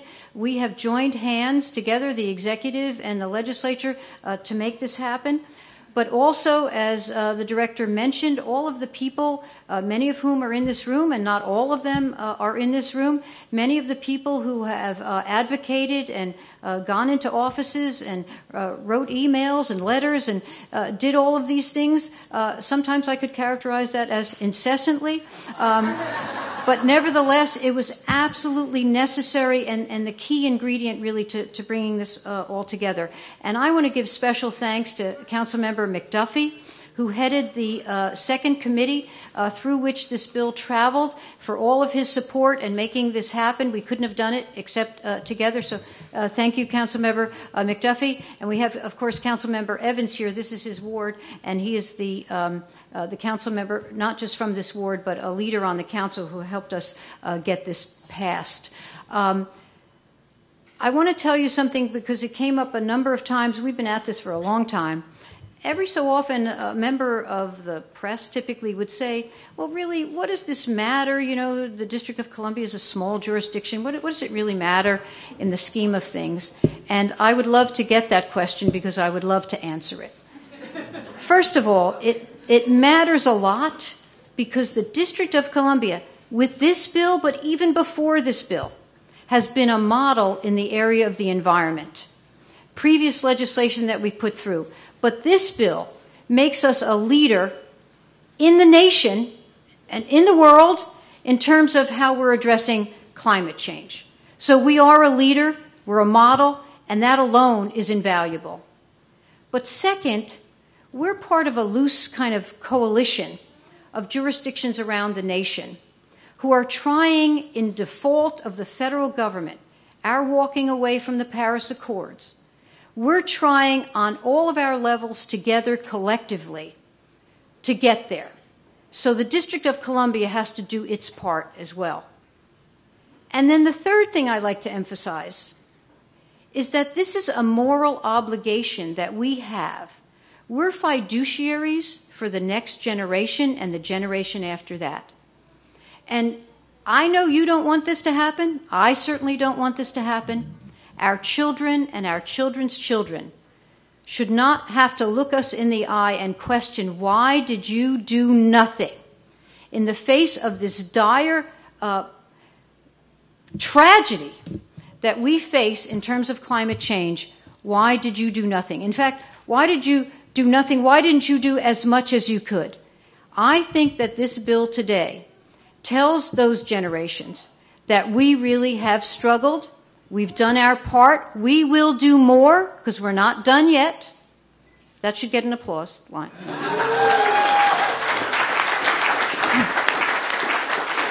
We're not done yet, but I want to thank all of you. All of you have really participated in this in every possible way, and we couldn't have done it without you. So thank you very much.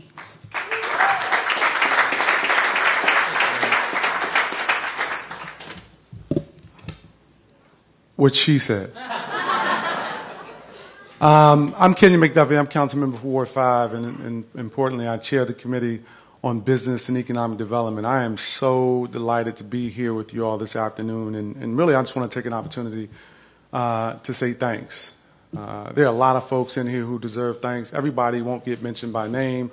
Clearly, the city has been a leader on these things for a while, and the city is led by Mayor Muriel Bowser, Director Wells at the Department of Environment. Let's give them a round of applause for their leadership.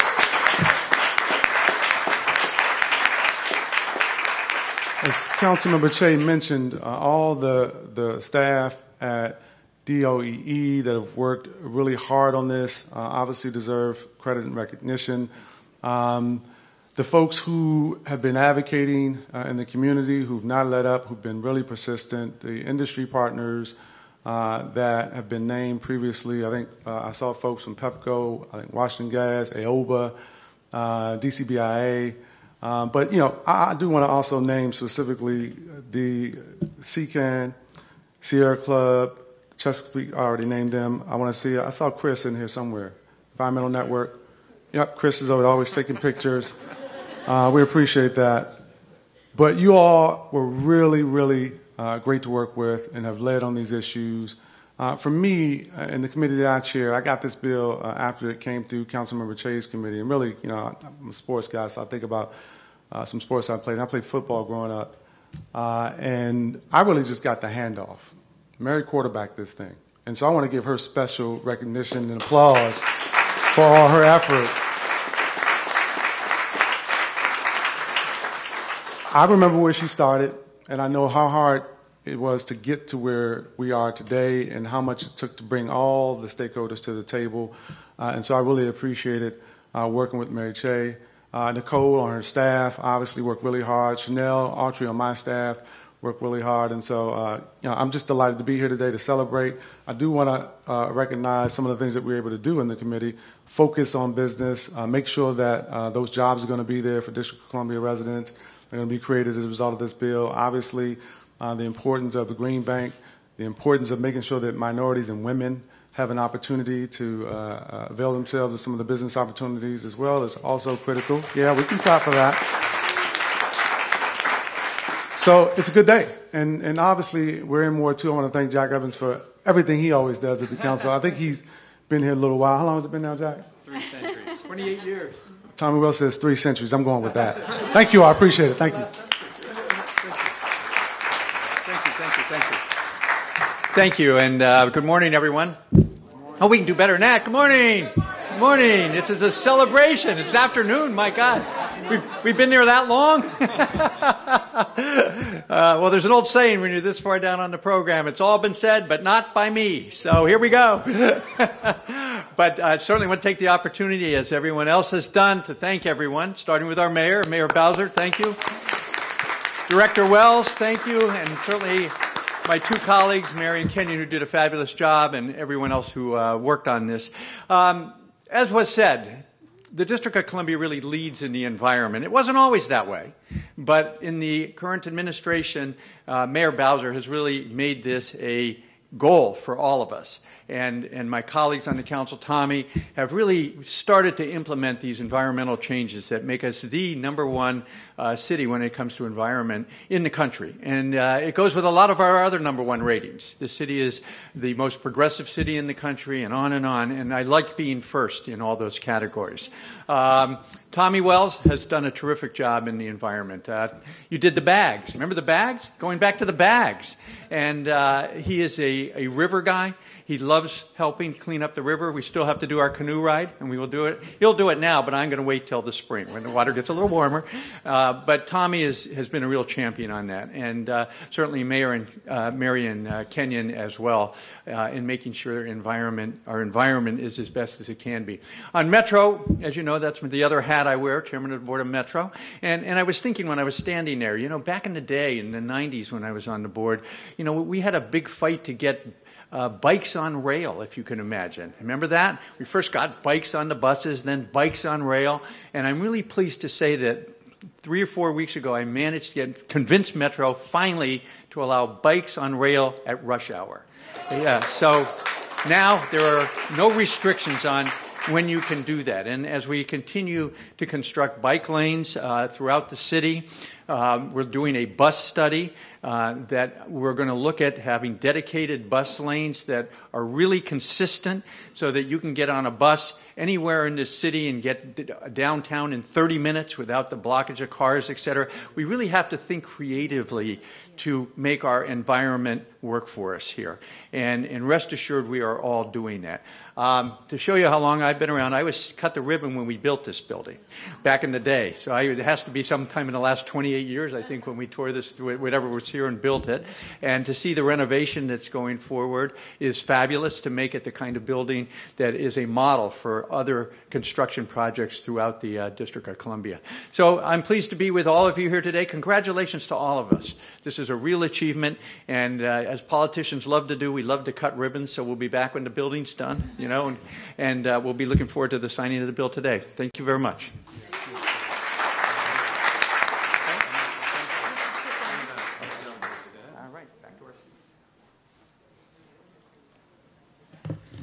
And can you remind me to also acknowledge the Office of the People's Council, who has been very helpful, and our Public Service Commission, which is probably one of the most progressive public service commissions in the country. Thank you guys for your work. And while I'm thanking everyone, I have to thank the DOEE staff, especially Mark, Edward, the folks, Kate, you guys really helped do the back work that the council members talked about. If you'll raise your hand, if you're DOE staff, you did an amazing job. Thank you, and do every day.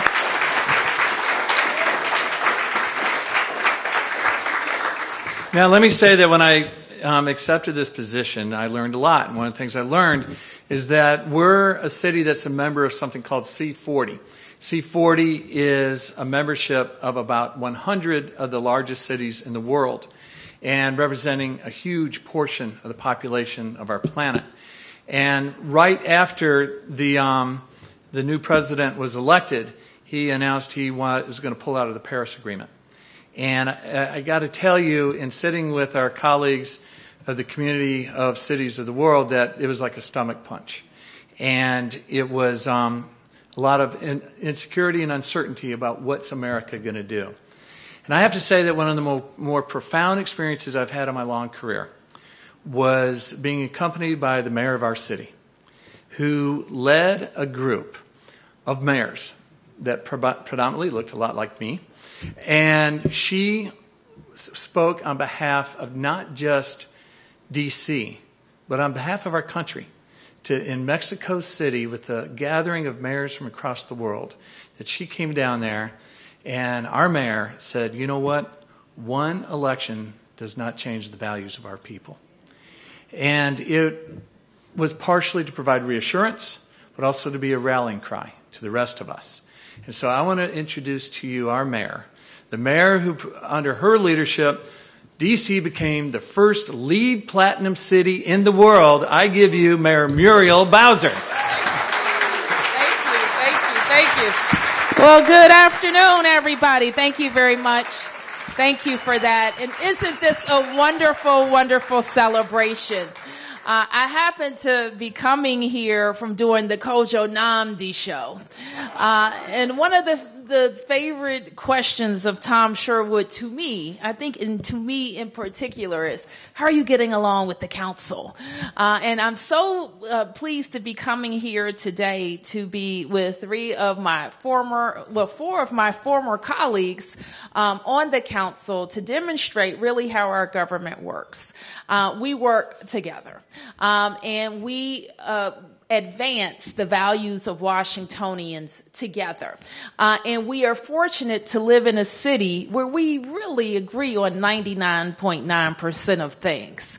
But most especially, we have in the last 2.5 years been called upon to lock arms with each other to protect our values.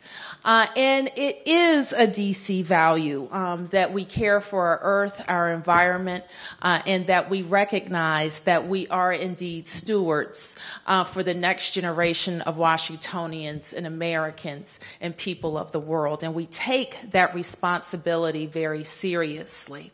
We're also living in very fortunate times in our city that have allowed us to think big and to act fast and to innovate in ways that cities and countries around the world haven't been able to.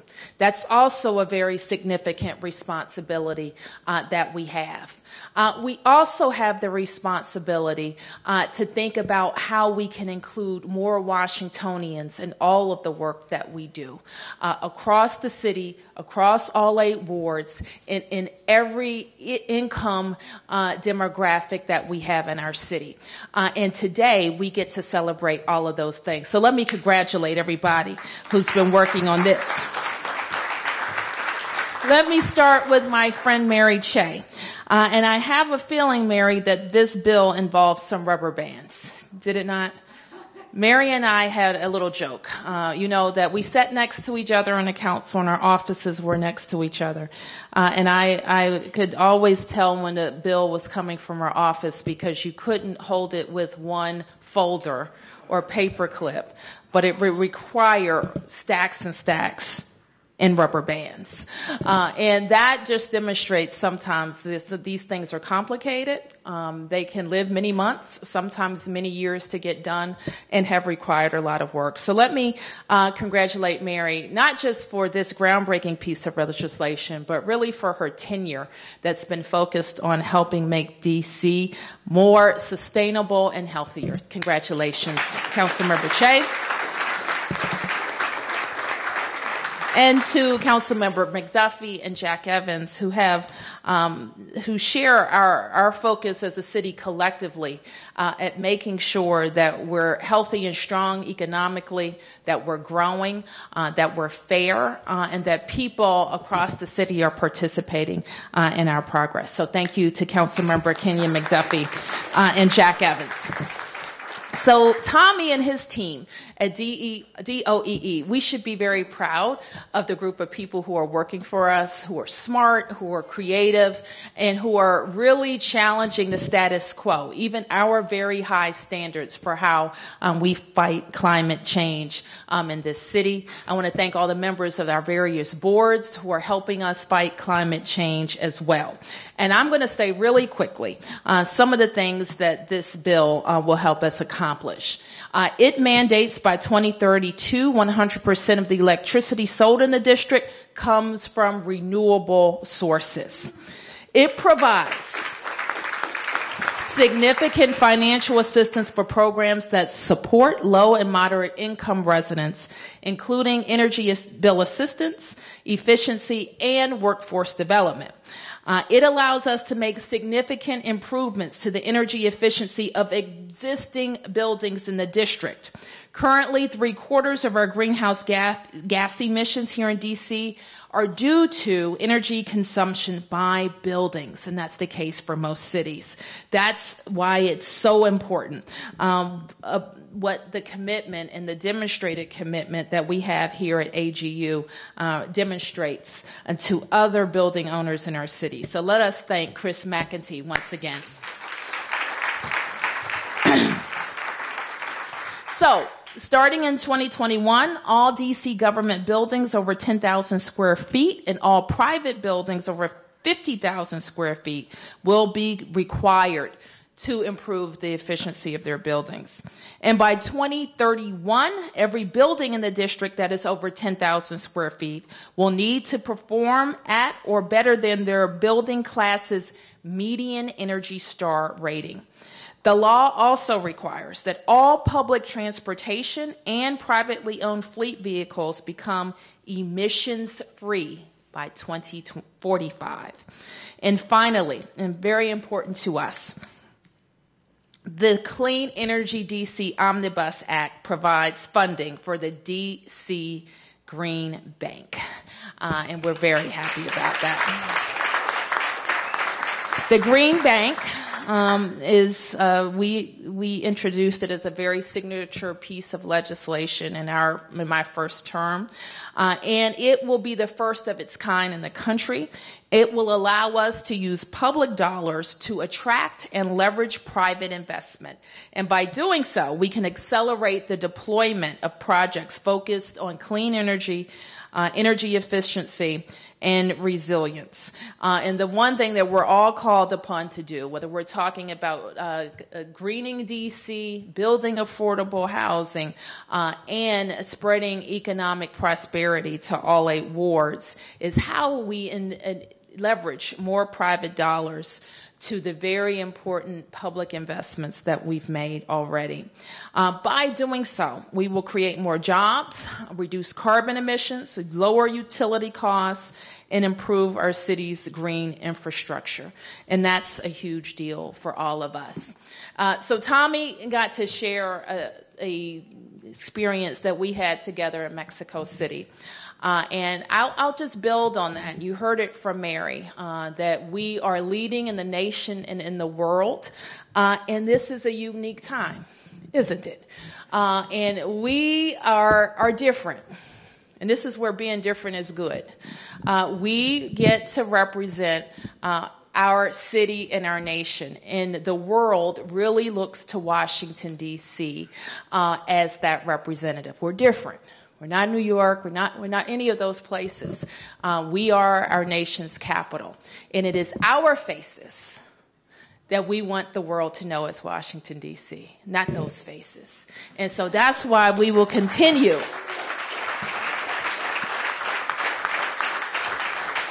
to acknowledge that climate change is real, that we believe science, and that we will do all we can to make the world and our city a better place. Thank you, everybody. Let's sign our bill.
This is a District Minute.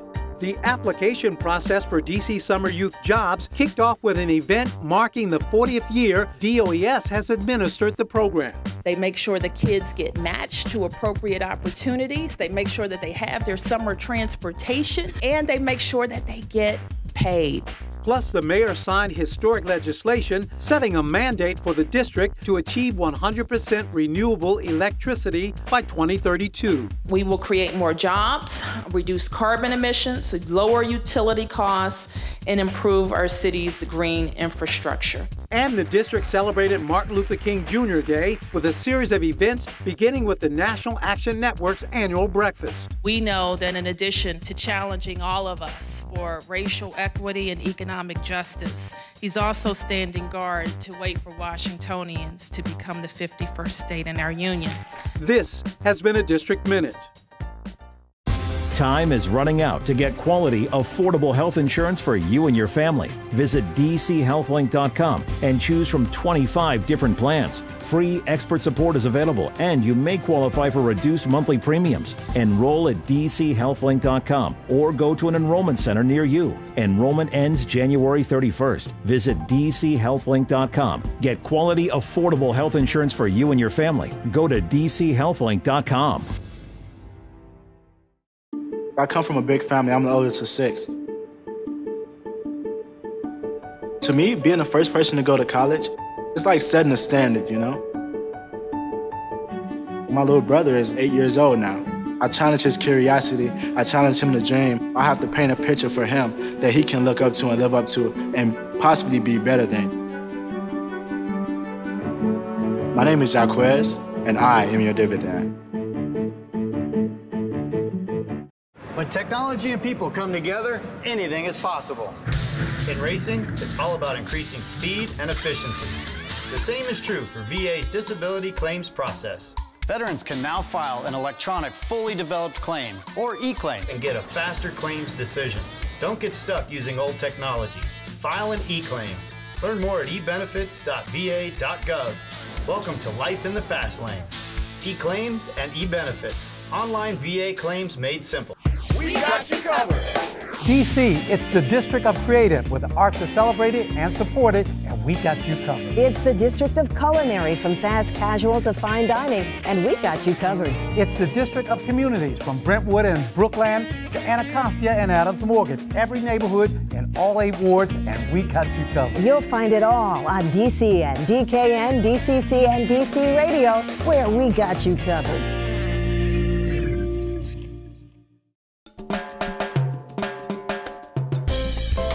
Welcome to Latinos in DC, where we highlight the work, culture, and contributions of Latinos in the District of Columbia. My name is Antonio, the Cuban cigar smoker, and I will be your host. So sit back, relax, and enjoy the Latin flavor. El sabor latino.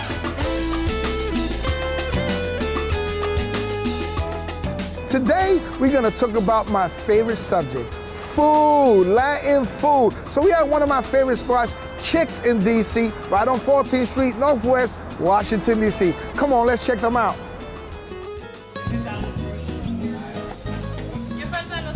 Meet Victoria and Lucas. They are the owners of Chicks, a local minority, family-owned restaurant established in DC in 2007. Their motto is eat responsibly, because they believe in being socially responsible while providing all natural, delicious, healthy, affordable Latin flavor cuisines in a casual, quick service environment. I arrived at Chicks during lunchtime, and they were both very busy, so I decided to make new friends. Now I'm hanging out with my new lunch buddies. I'm with Jillian and Laura.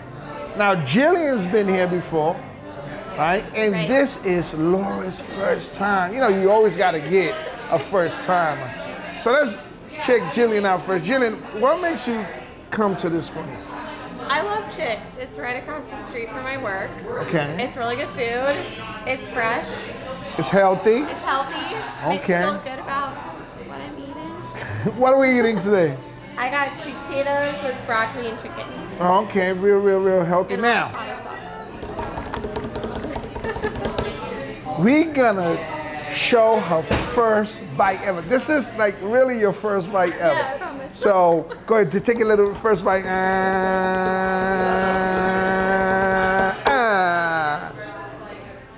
It's really good. Okay. It's really good.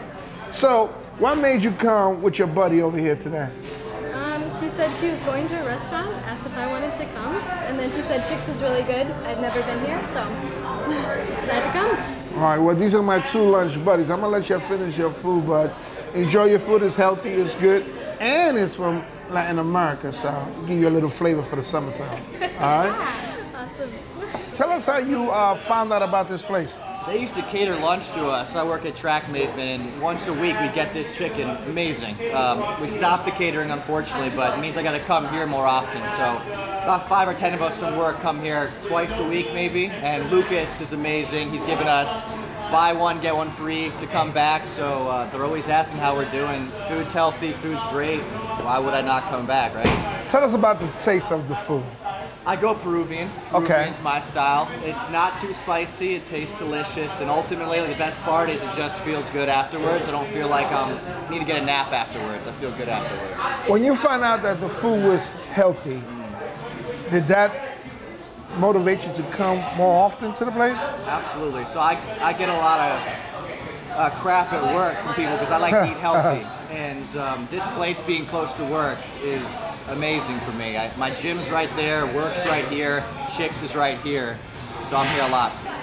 Hey, how y'all doing? Hi. So, where y'all going, by the way? Back to work. Back to work? Yeah. So you snuck out the office to come and eat some Chicks? Don't tell anybody. Don't tell them. Well, when you get to your office, everybody is going to know that you went to Chicks. Yeah. So, what makes you come to Chicks to eat lunch? Healthy, it's delicious. Yeah, and it's near our job, and they've supported us in the past, So it's cheese noodles.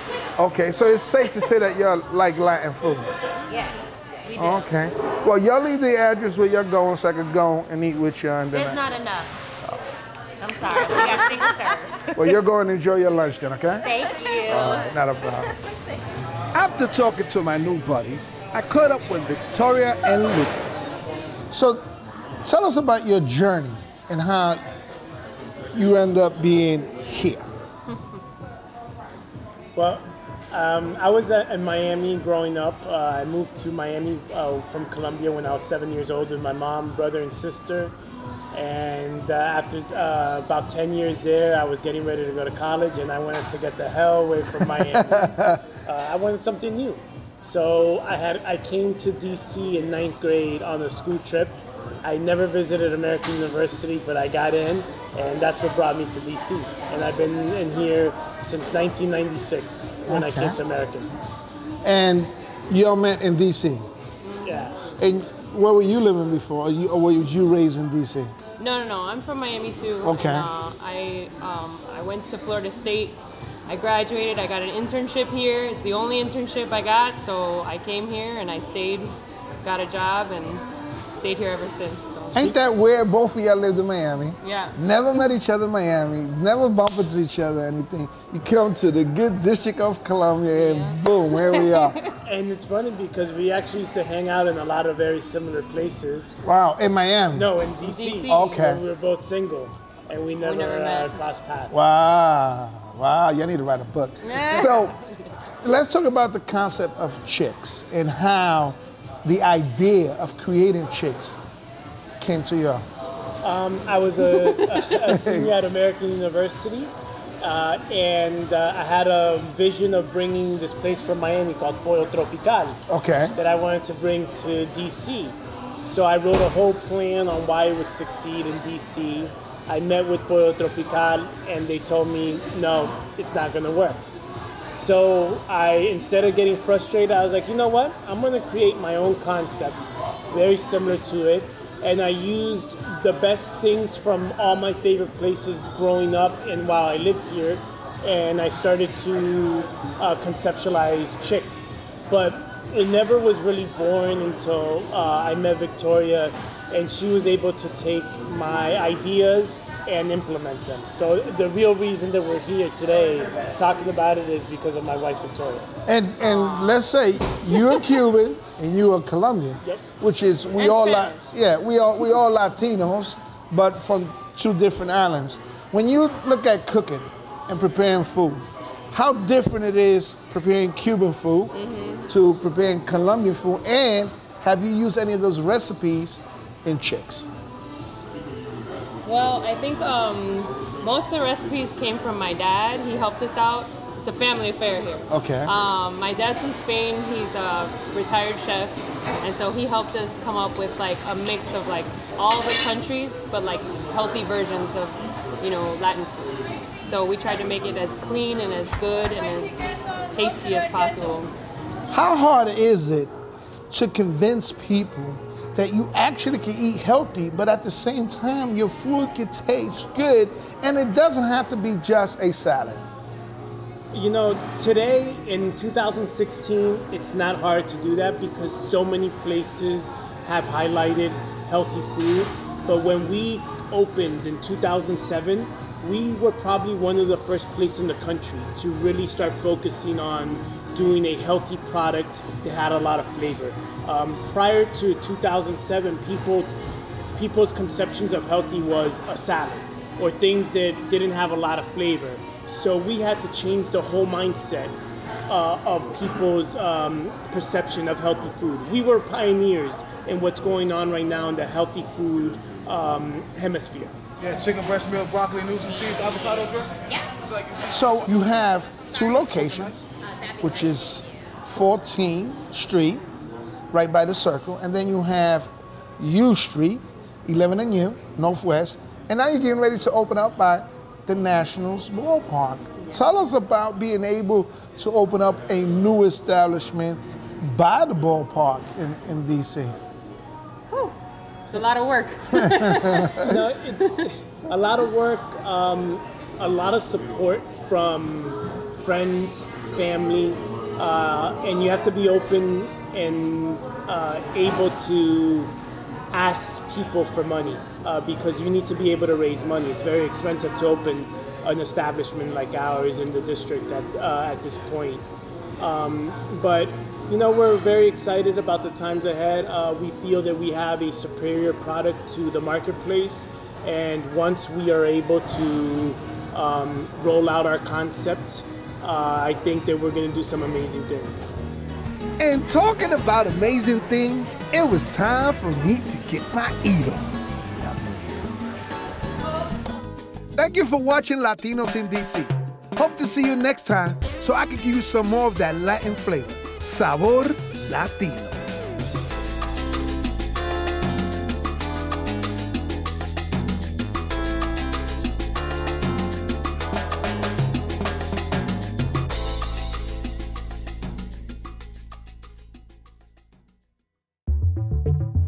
Right now, DC is on the forefront of the restaurant scene, the food scene, and the chef scene for the nation. You have this very small community of DC chefs. Like, there's not a given day where I don't see another chef from the city. And to have that support system and to have that camaraderie is something that's pretty unique to DC and why DC is flourishing in terms of the restaurant scene. My name is Tim Ma. I'm chef and owner of Kurasan in DC.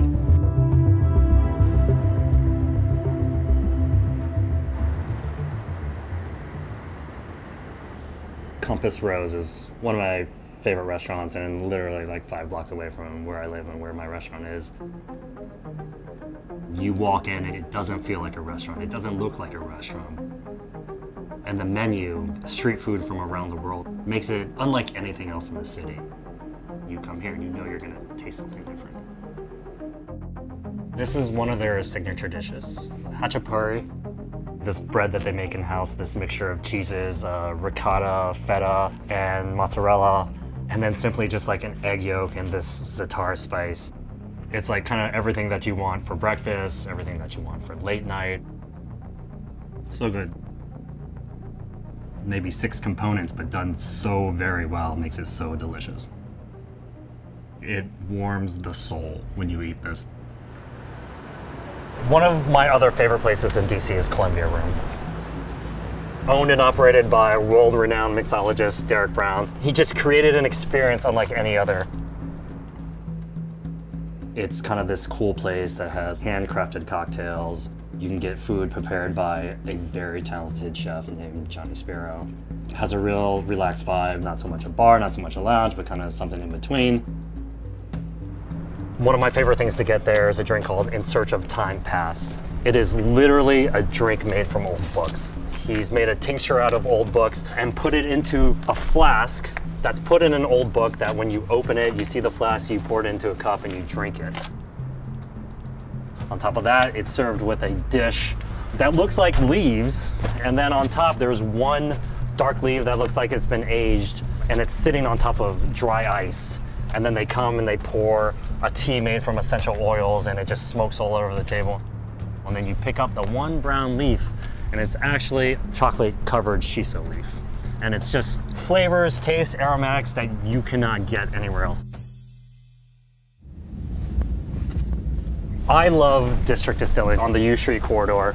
It is the first distillery and restaurant in the same place in Washington, D.C. It's like in the middle of a block on these old row houses.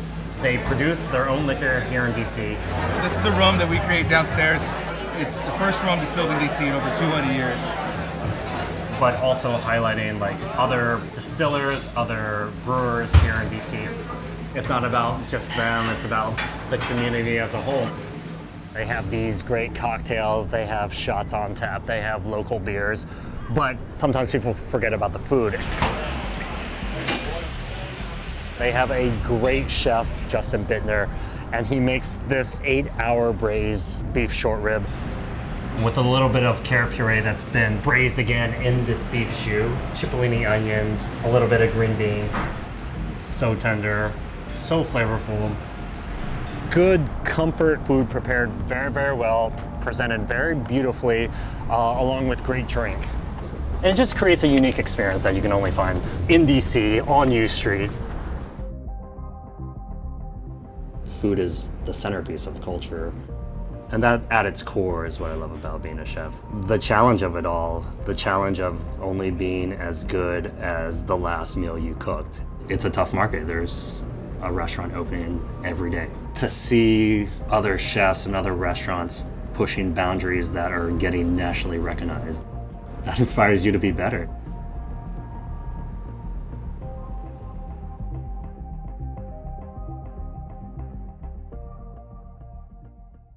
It's not over in DC. You can still get quality, affordable health insurance for you and your family, but you must act now. It all ends January 31st. So visit dchealthlink.com to enroll. Free enrollment help is available along with reduced premiums and plans to fit your budget.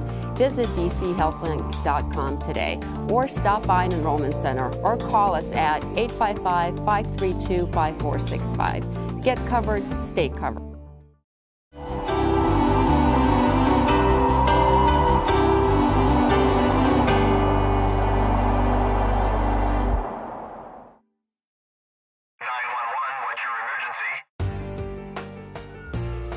In a moment of distress, during an emergency, the Office of Unified Communications is here to answer your 911 call. And when you need city services, we're here for you to take your service request for 311. Hello, I'm Karima Holmes, the Director of the Office of Unified Communications. That's Washington, D.C.'s 911 and 311 services. Did you know we receive over 3.5 million calls for service each year? That's 1.5 million 911 calls for police, fire, and medical, and also 1.8 million 311 calls for city services. There's over 10,000 calls a day we receive. We're the first responders. Welcome to the Office of Unified Communications.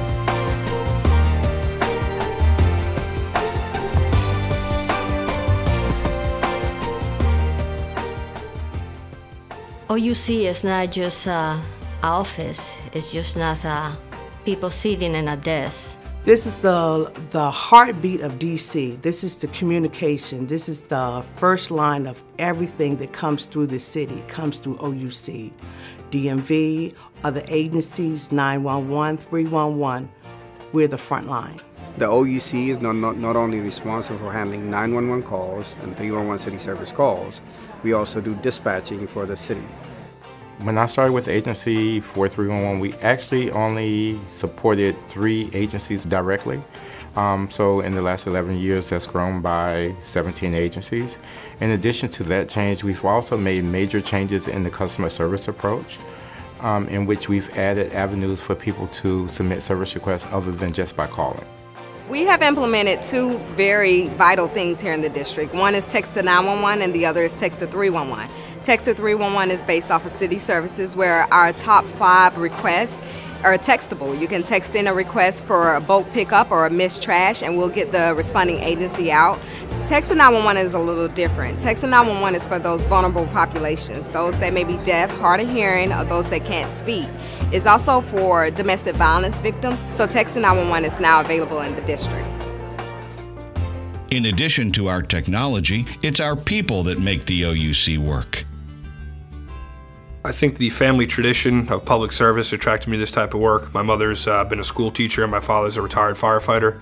So I've always been a family tradition to serve the public, so that's what attracted me to being a dispatcher. There was one incident where we had a young child that was visiting an aunt in Northwest DC. She didn't know the address or the apartment number that she was staying in.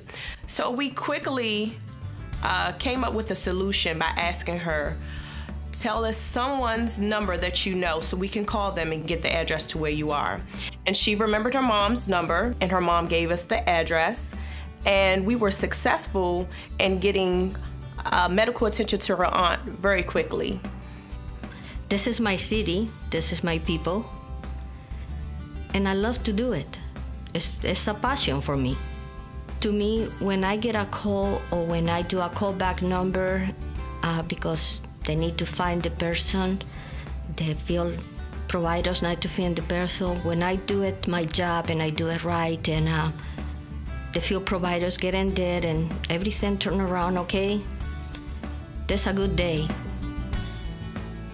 We are the Office of Unified Communications. We are the first responders, helping to make a safer, stronger DC.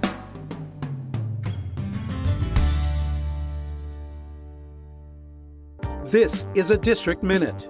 The application process for DC Summer Youth Jobs kicked off with an event marking the 40th year DOES has administered the program. They make sure the kids get matched to appropriate opportunities. They make sure that they have their summer transportation, and they make sure that they get paid.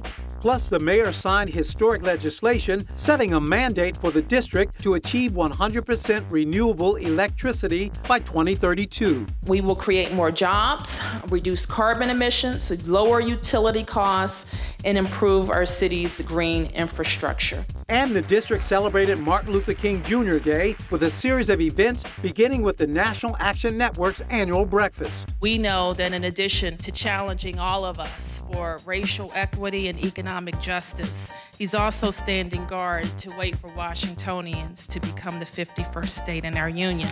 This has been a District Minute.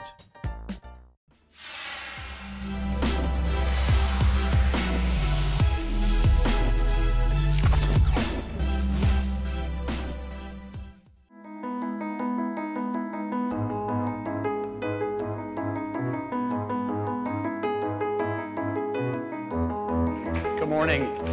It's a pleasure, truly a pleasure, to be joined by so many colleagues and public health leaders from Johns Hopkins, Maryland, and indeed around the country. I'm really pleased to be able to acknowledge and welcome Governor Tom Wolf of Pennsylvania. Where are you, Governor?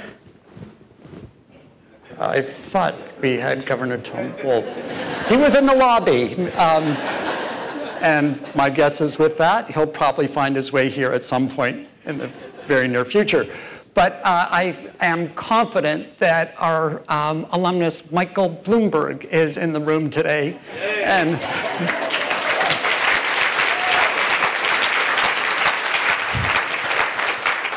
supporter, of course, of the Bloomberg School of Public Health and, of course, of the Bloomberg American Health Initiative, launched 2 years ago with Mike's extraordinary commitment of $300 million. That used to be a really big number for Johns Hopkins. But I digress. As you surely have seen, today's agenda is future-looking. But as Mike Bloomberg frequently reminds us to look ahead effectively, you have to look back, sometimes way back. So in this case, I want to go back to New England in 1736. That year, a strange disease swept across the region. It would eventually claim the lives of 1 out of every 40 people in the colonies, and most of them were children. Locals called it the strangling angel. We call it diphtheria. For one minister who experienced this catastrophic loss of life firsthand, the only explanation he could muster was divine retribution.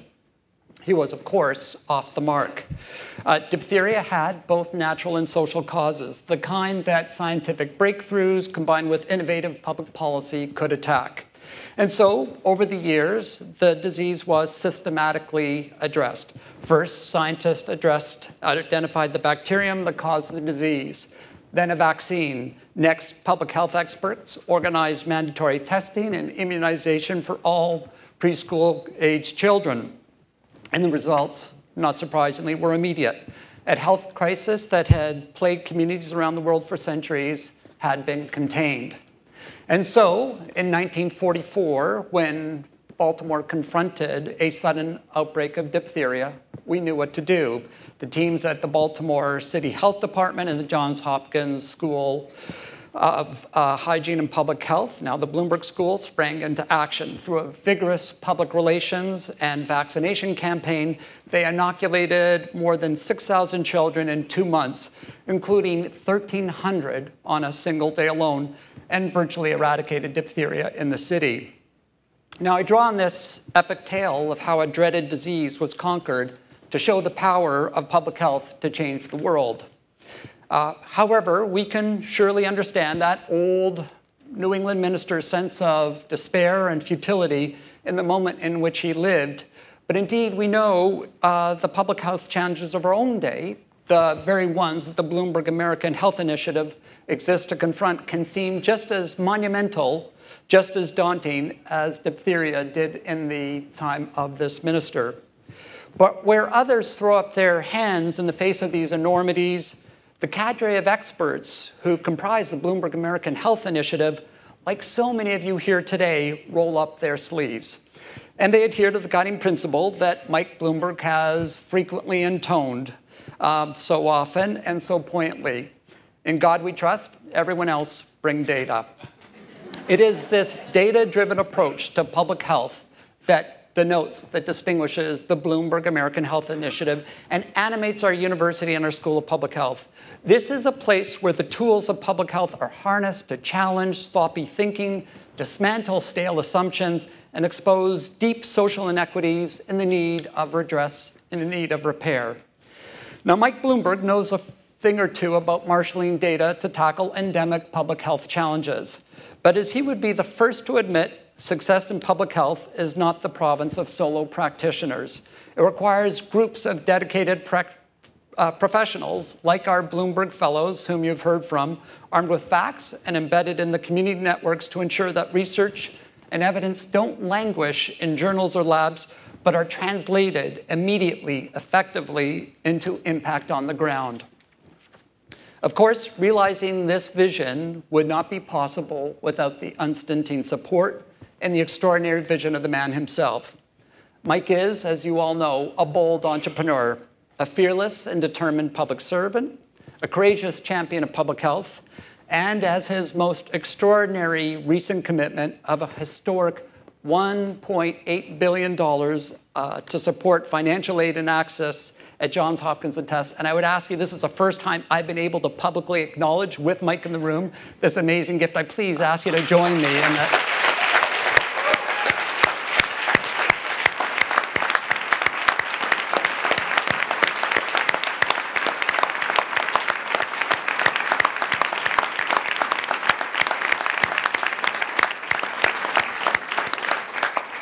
When Mike gave the gift, and he phoned me a few weeks ago to tell me what he was about to do, he said, but just understand, I'm not coming to Johns Hopkins for lots of events where you celebrate it. So there's a bit of bait and switch here today that's going on. Thank you for all joining me. This is, I know this is painful for you, Mike, but it is truly joyous for us. So that gift and all the other kinds of support that Mike has provided us, and indeed to universities and to students across the country, really reflects his very powerful, unshakable belief in the power of universities and the power of higher education to be bastions of fact, reason, and evidence to shape, perfect, improve society, and to afford opportunity to every individual. So it's not hyperbole to note that Mike Bloomberg has no living peer in terms of his transformative impact on institutions of higher education in this country, ours included, of course. So with that, and with great joy and admiration and affection, please help me in welcoming the former mayor of New York City, World Health Organization Global Ambassador for Non-Communicable Diseases, UN Special Envoy for Climate Action, but let's face it, Mike, most importantly, from our perspective, graduate and class president of the class of 1964 at Johns Hopkins University, Mike Bloomberg.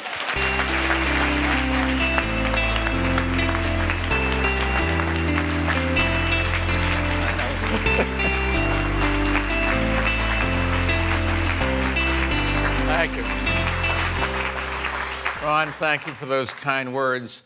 You gave them exactly the way I wrote them for you. But I did tell Ron before he started speaking, just remember, I haven't cut the check to the endowment yet. I also want to thank Ellen McKinsey, our talented dean of the School of Public Health at Johns Hopkins. You're doing an incredible job. Keep up the great work. And two people who are leading the Bloomberg American Health Initiative at Johns Hopkins, Josh Sharstein and Associate Director Michelle Spencer. And doing the hard work at Bloomberg Philanthropies, Dr. Kelly Henning. Thank you all. You are the ones who are in the trenches day in and day out doing all the hard work.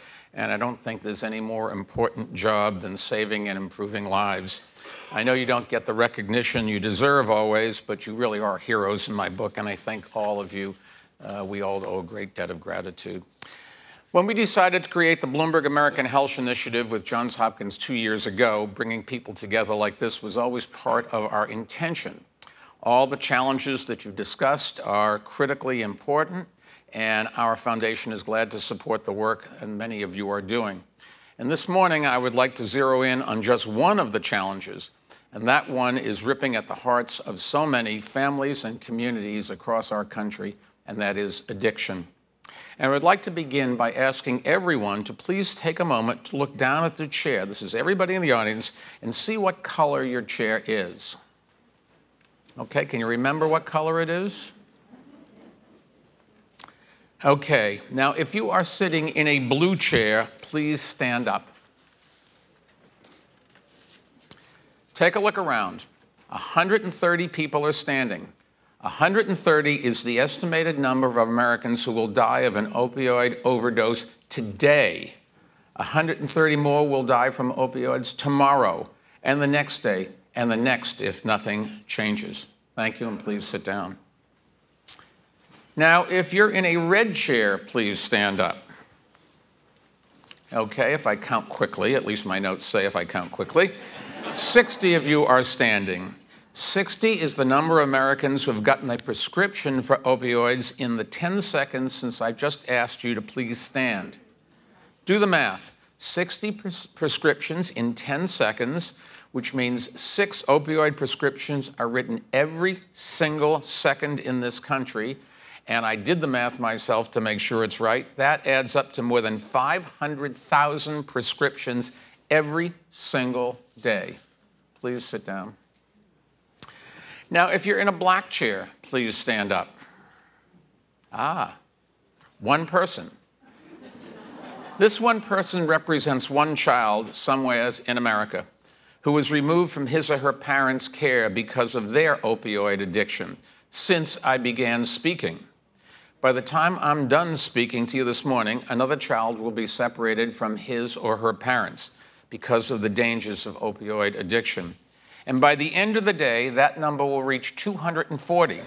That's 240 children taken from their parents, 240 families broken apart in a single day. Thank you. You may sit. Opioid addiction, seriously, is a national crisis, and no community, as we know, is immune. There are 350 people in this auditorium, and I would bet that at least some of you have experienced the tragedy of this crisis in your own families. And unless we act now, the toll will grow heavier and heavier. More families and communities will be torn apart. More people will be released from hospitals after overdoses without receiving the medical treatment that they need. More people will languish in prisons without receiving the medical treatment they need. More people will die because medications that help cure addiction are stigmatized, and ones that can help people survive an overdose are in short supply. And more patients will become addicted to prescription opioids when there are other, safer options available.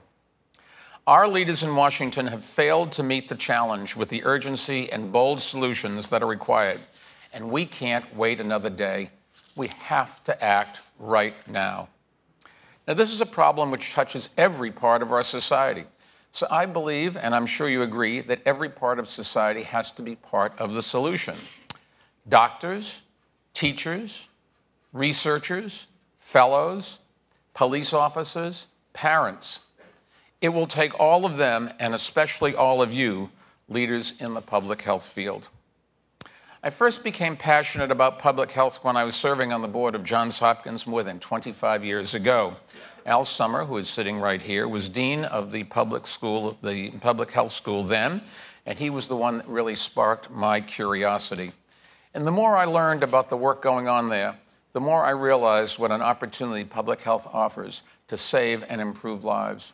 And I'm glad to say that Al serves on the board of our foundation today, and along with two other board members who make great contributions to our foundation, Tenley Albright and Walter Isaacson, who are both here today. Tenley, Walter, Al, thank you for your commitment on these issues, and thank you for your service over all of these years. We really can depend on you, and you're making a difference. Now, one of the ways our foundation considers what issues to take on is by looking at the leading causes of death and analyzing where we can make a significant difference. And that's why we've decided to lead the charge in tackling tobacco use, road safety, obesity, and other important challenges. And it's why today we are launching a major new effort to stop the opioid epidemic in America. The CDC's report on life expectancy this week underscores just how important this work is. Hard as it is to believe, in the United States of America, life expectancy has actually declined over the past 3 years. That hasn't happened since World War I, and we just cannot let it continue. As all of you know, opioids are a big part of the problem.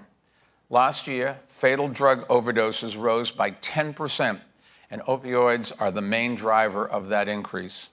And that's a big reason why we've convened this first ever conference and brought together so many leaders in the field. We know that smart policies improve and lengthen lives. In New York City, when I was mayor, we were able to extend life expectancy by more than 3 years over our 12 years in office. So we know that progress is possible. Sometimes the interventions are controversial at first, like our smoking ban was. I remember after putting in the smoking ban, nobody wanted to take a picture with me. But I did get an awful lot of one-finger waves and parades. But once people saw the benefits, they embraced it. And that's been true for so many public health policies. And now we want to take the same bold approach to fighting opioid addiction. The good news is we are starting to see some progress, thanks in part to the great work done by the people in this room. Just yesterday, a federal court in Massachusetts ordered a local jail to provide methadone to help an inmate kick addiction, a ruling that we hope will set a national precedent. But we can do more and act faster. And that's why today I'm glad to say that our foundation is launching a new effort to support the most promising work being done by state and local leaders to save lives and help it spread across the country. In total, we are making a new commitment of $50 million for this effort. And we're going to start with one state, the state that has been the hardest hit by this epidemic, Pennsylvania. The state's Governor Tom Wolf, who is with us today, has been a real leader on this issue. He's done a lot to bring people together and to expand access to life-saving treatment. And we'll work together to launch a comprehensive effort to tackle opioids from every angle.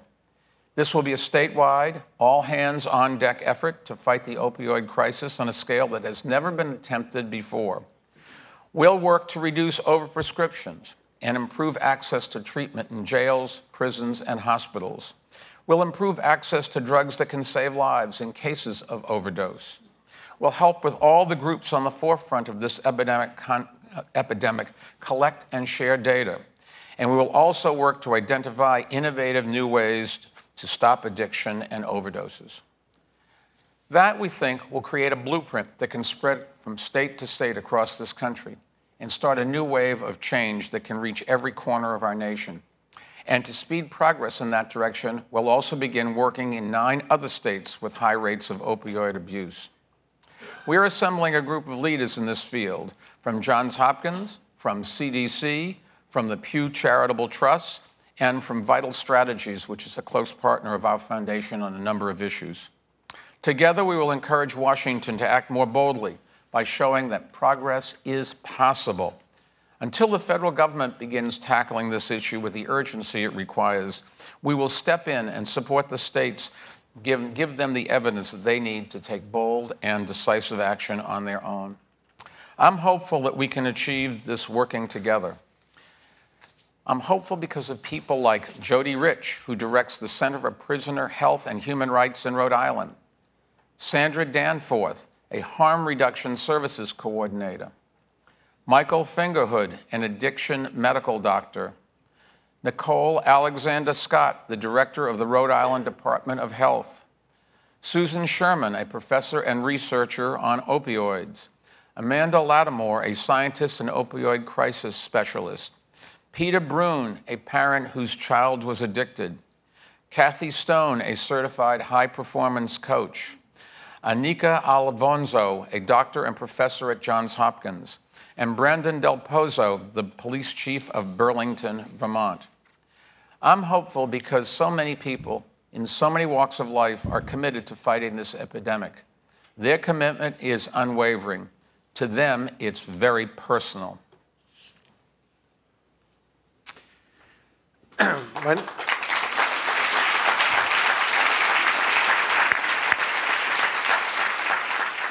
My name is Dr. Jody Rich. I've spent my career caring for and advocating for patients who are marginalized and disadvantaged, including those with HIV, addiction, and incarceration. In Rhode Island, we expanded medications for addiction treatment in our prison and jail and documented a 61% drop in post-release overdose deaths. I'm eager and ready to do much more.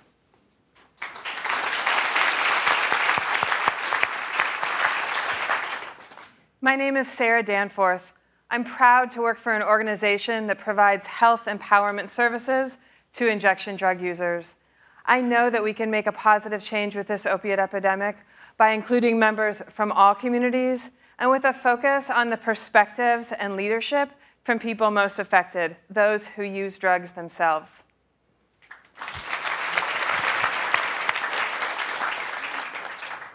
I am Michael Fingerhood. As a clinician, educator, and researcher, I'm really excited to be working on ways to engage the community and create novel strategies to combat the opioid epidemic. I am Susan Sherman. I'm a professor, researcher, and advocate. I'm excited to have meaningful conversations about the complex drivers of the opioid epidemic and how we all can respond in a way that focuses on programs that are evidence-based, grounded in harm reduction, and include the voices of people who use drugs.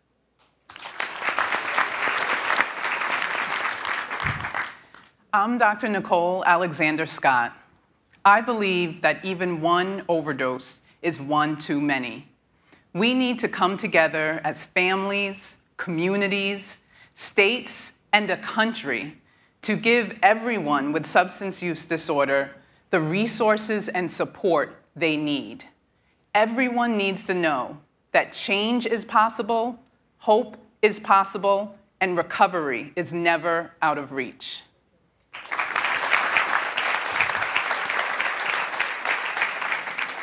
I'm Brandon Del Pozo, an American Chief of Police.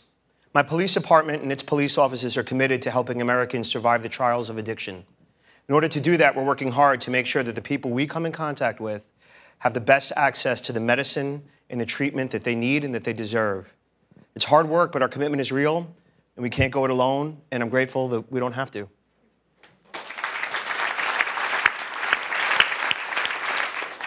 I'm Dr. Anika Alvanzo, and I work at 2 comprehensive outpatient substance use disorder treatment programs in Baltimore. This issue is important to me because addiction is a treatable disease. We have effective treatments for opiate use disorder, and patients shouldn't have to die from lack of access to treatment.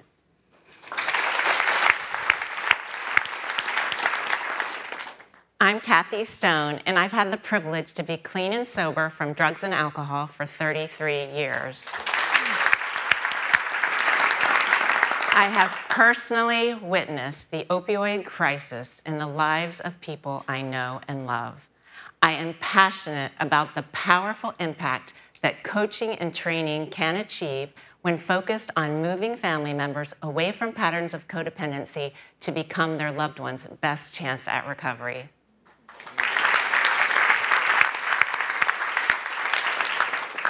My name is Peter Brune, and the initiative I founded aims to challenge stigma and discrimination associated with mental illness and substance use. I do this work because I believe were opioid addiction less stigmatized, my daughter, Elisif, who died of an overdose on February 11th, 2014, would still be alive today.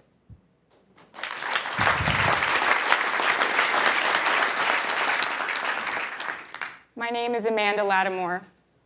Because I was born to a mother who developed heroin addiction, I know firsthand how addiction can take hold of an individual and impact lives, families, communities. But I am so incredibly hopeful that if we all work together and we listen intently to both the evidence and the voices of people whose lives are affected every day, we can overcome the opioid crisis. In fact, I'm more than hopeful. I know we can do it together.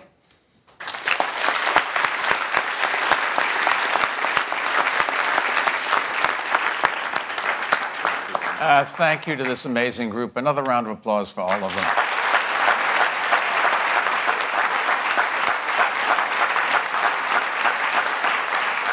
Now, I know we can turn the tide on this epidemic, and if we do, we can begin reversing the decline in life expectancy that has been happening across our country, largely thanks to the opioid overdoses. Here are some of the goals that I think we all want to see reached in the next 5 years. All doctors will follow CDC guidelines on when to prescribe opioids. All insurers will provide coverage for alternatives like physical therapy. All Americans struggling with opioid addiction will have access to life-saving treatment and medications wherever they seek care. And that includes everyone with an opioid addiction who is serving time in prison and repaying their debt to society. And all of us will work to fight the stigma around addiction, which prevents people from getting the help they need. We have a lot of work ahead of us, so let's get to it. And I want to thank all of you for being part of this work and for all of you to help people live longer and better lives. It really is inspiring to see. All the best for a productive day. You really are doing a wonderful thing for America and the world. Thank you. The federal government, states, and localities should adopt the primary goal of reducing overdose deaths. States should expand their Medicaid programs to increase access to life-saving addiction treatment. health systems, addiction treatment providers, and prisons should offer effective medication therapy to people with addiction. Instead of criminalizing addiction, government at all levels should promote a broad range of services that help people stay alive, access treatment, and regain control of their lives. Cities and counties should develop recovery strategies to support housing and job training for individuals in recovery.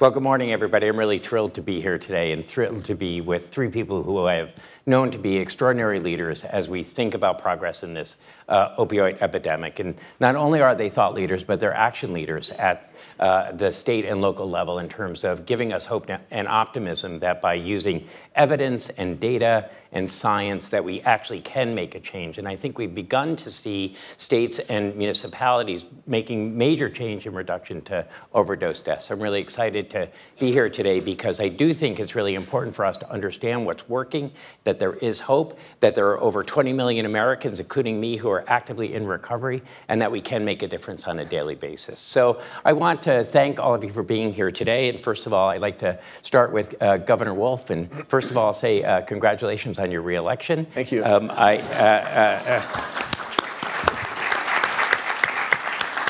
Leadership matters.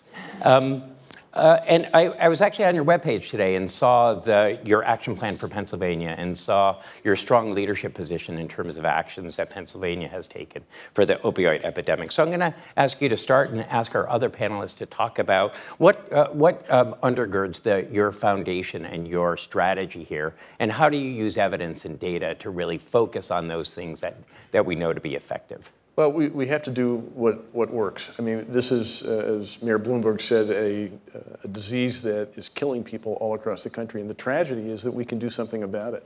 And in Pennsylvania, we have worked right from the outset. My Secretary of Health, Dr. Rachel Levine is here. And we have been doing things based on evidence, looking at things that we can do logically and rationally to address this problem. The goal is to make Pennsylvania a place where no one dies of substance use disorder. Great, good.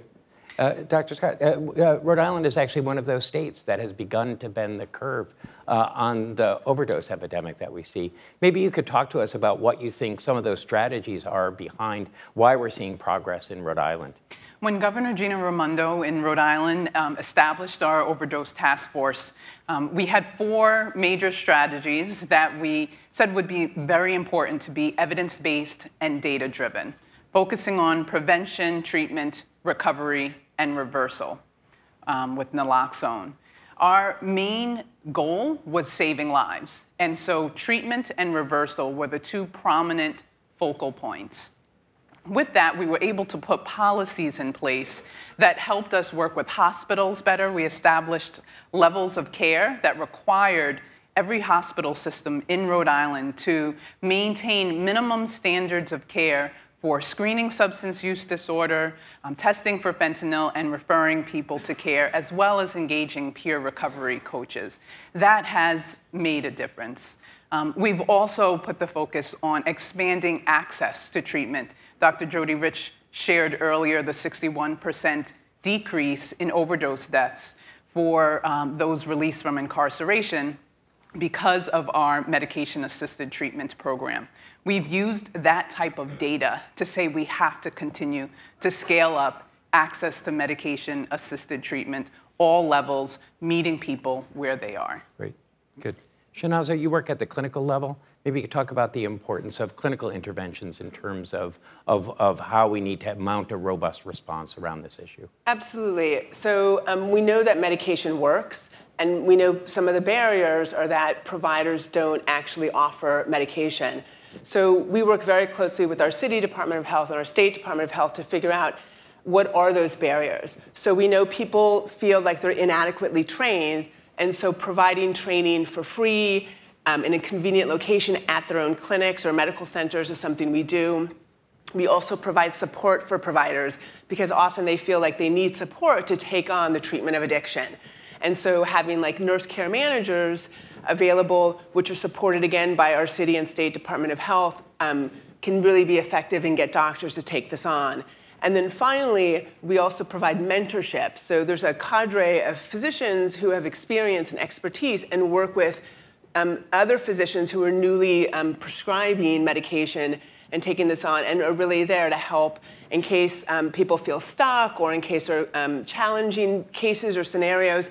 And so I think we have to think about all of the barriers that we know exist for providers and really address them to be able to scale up life-saving medication. Great.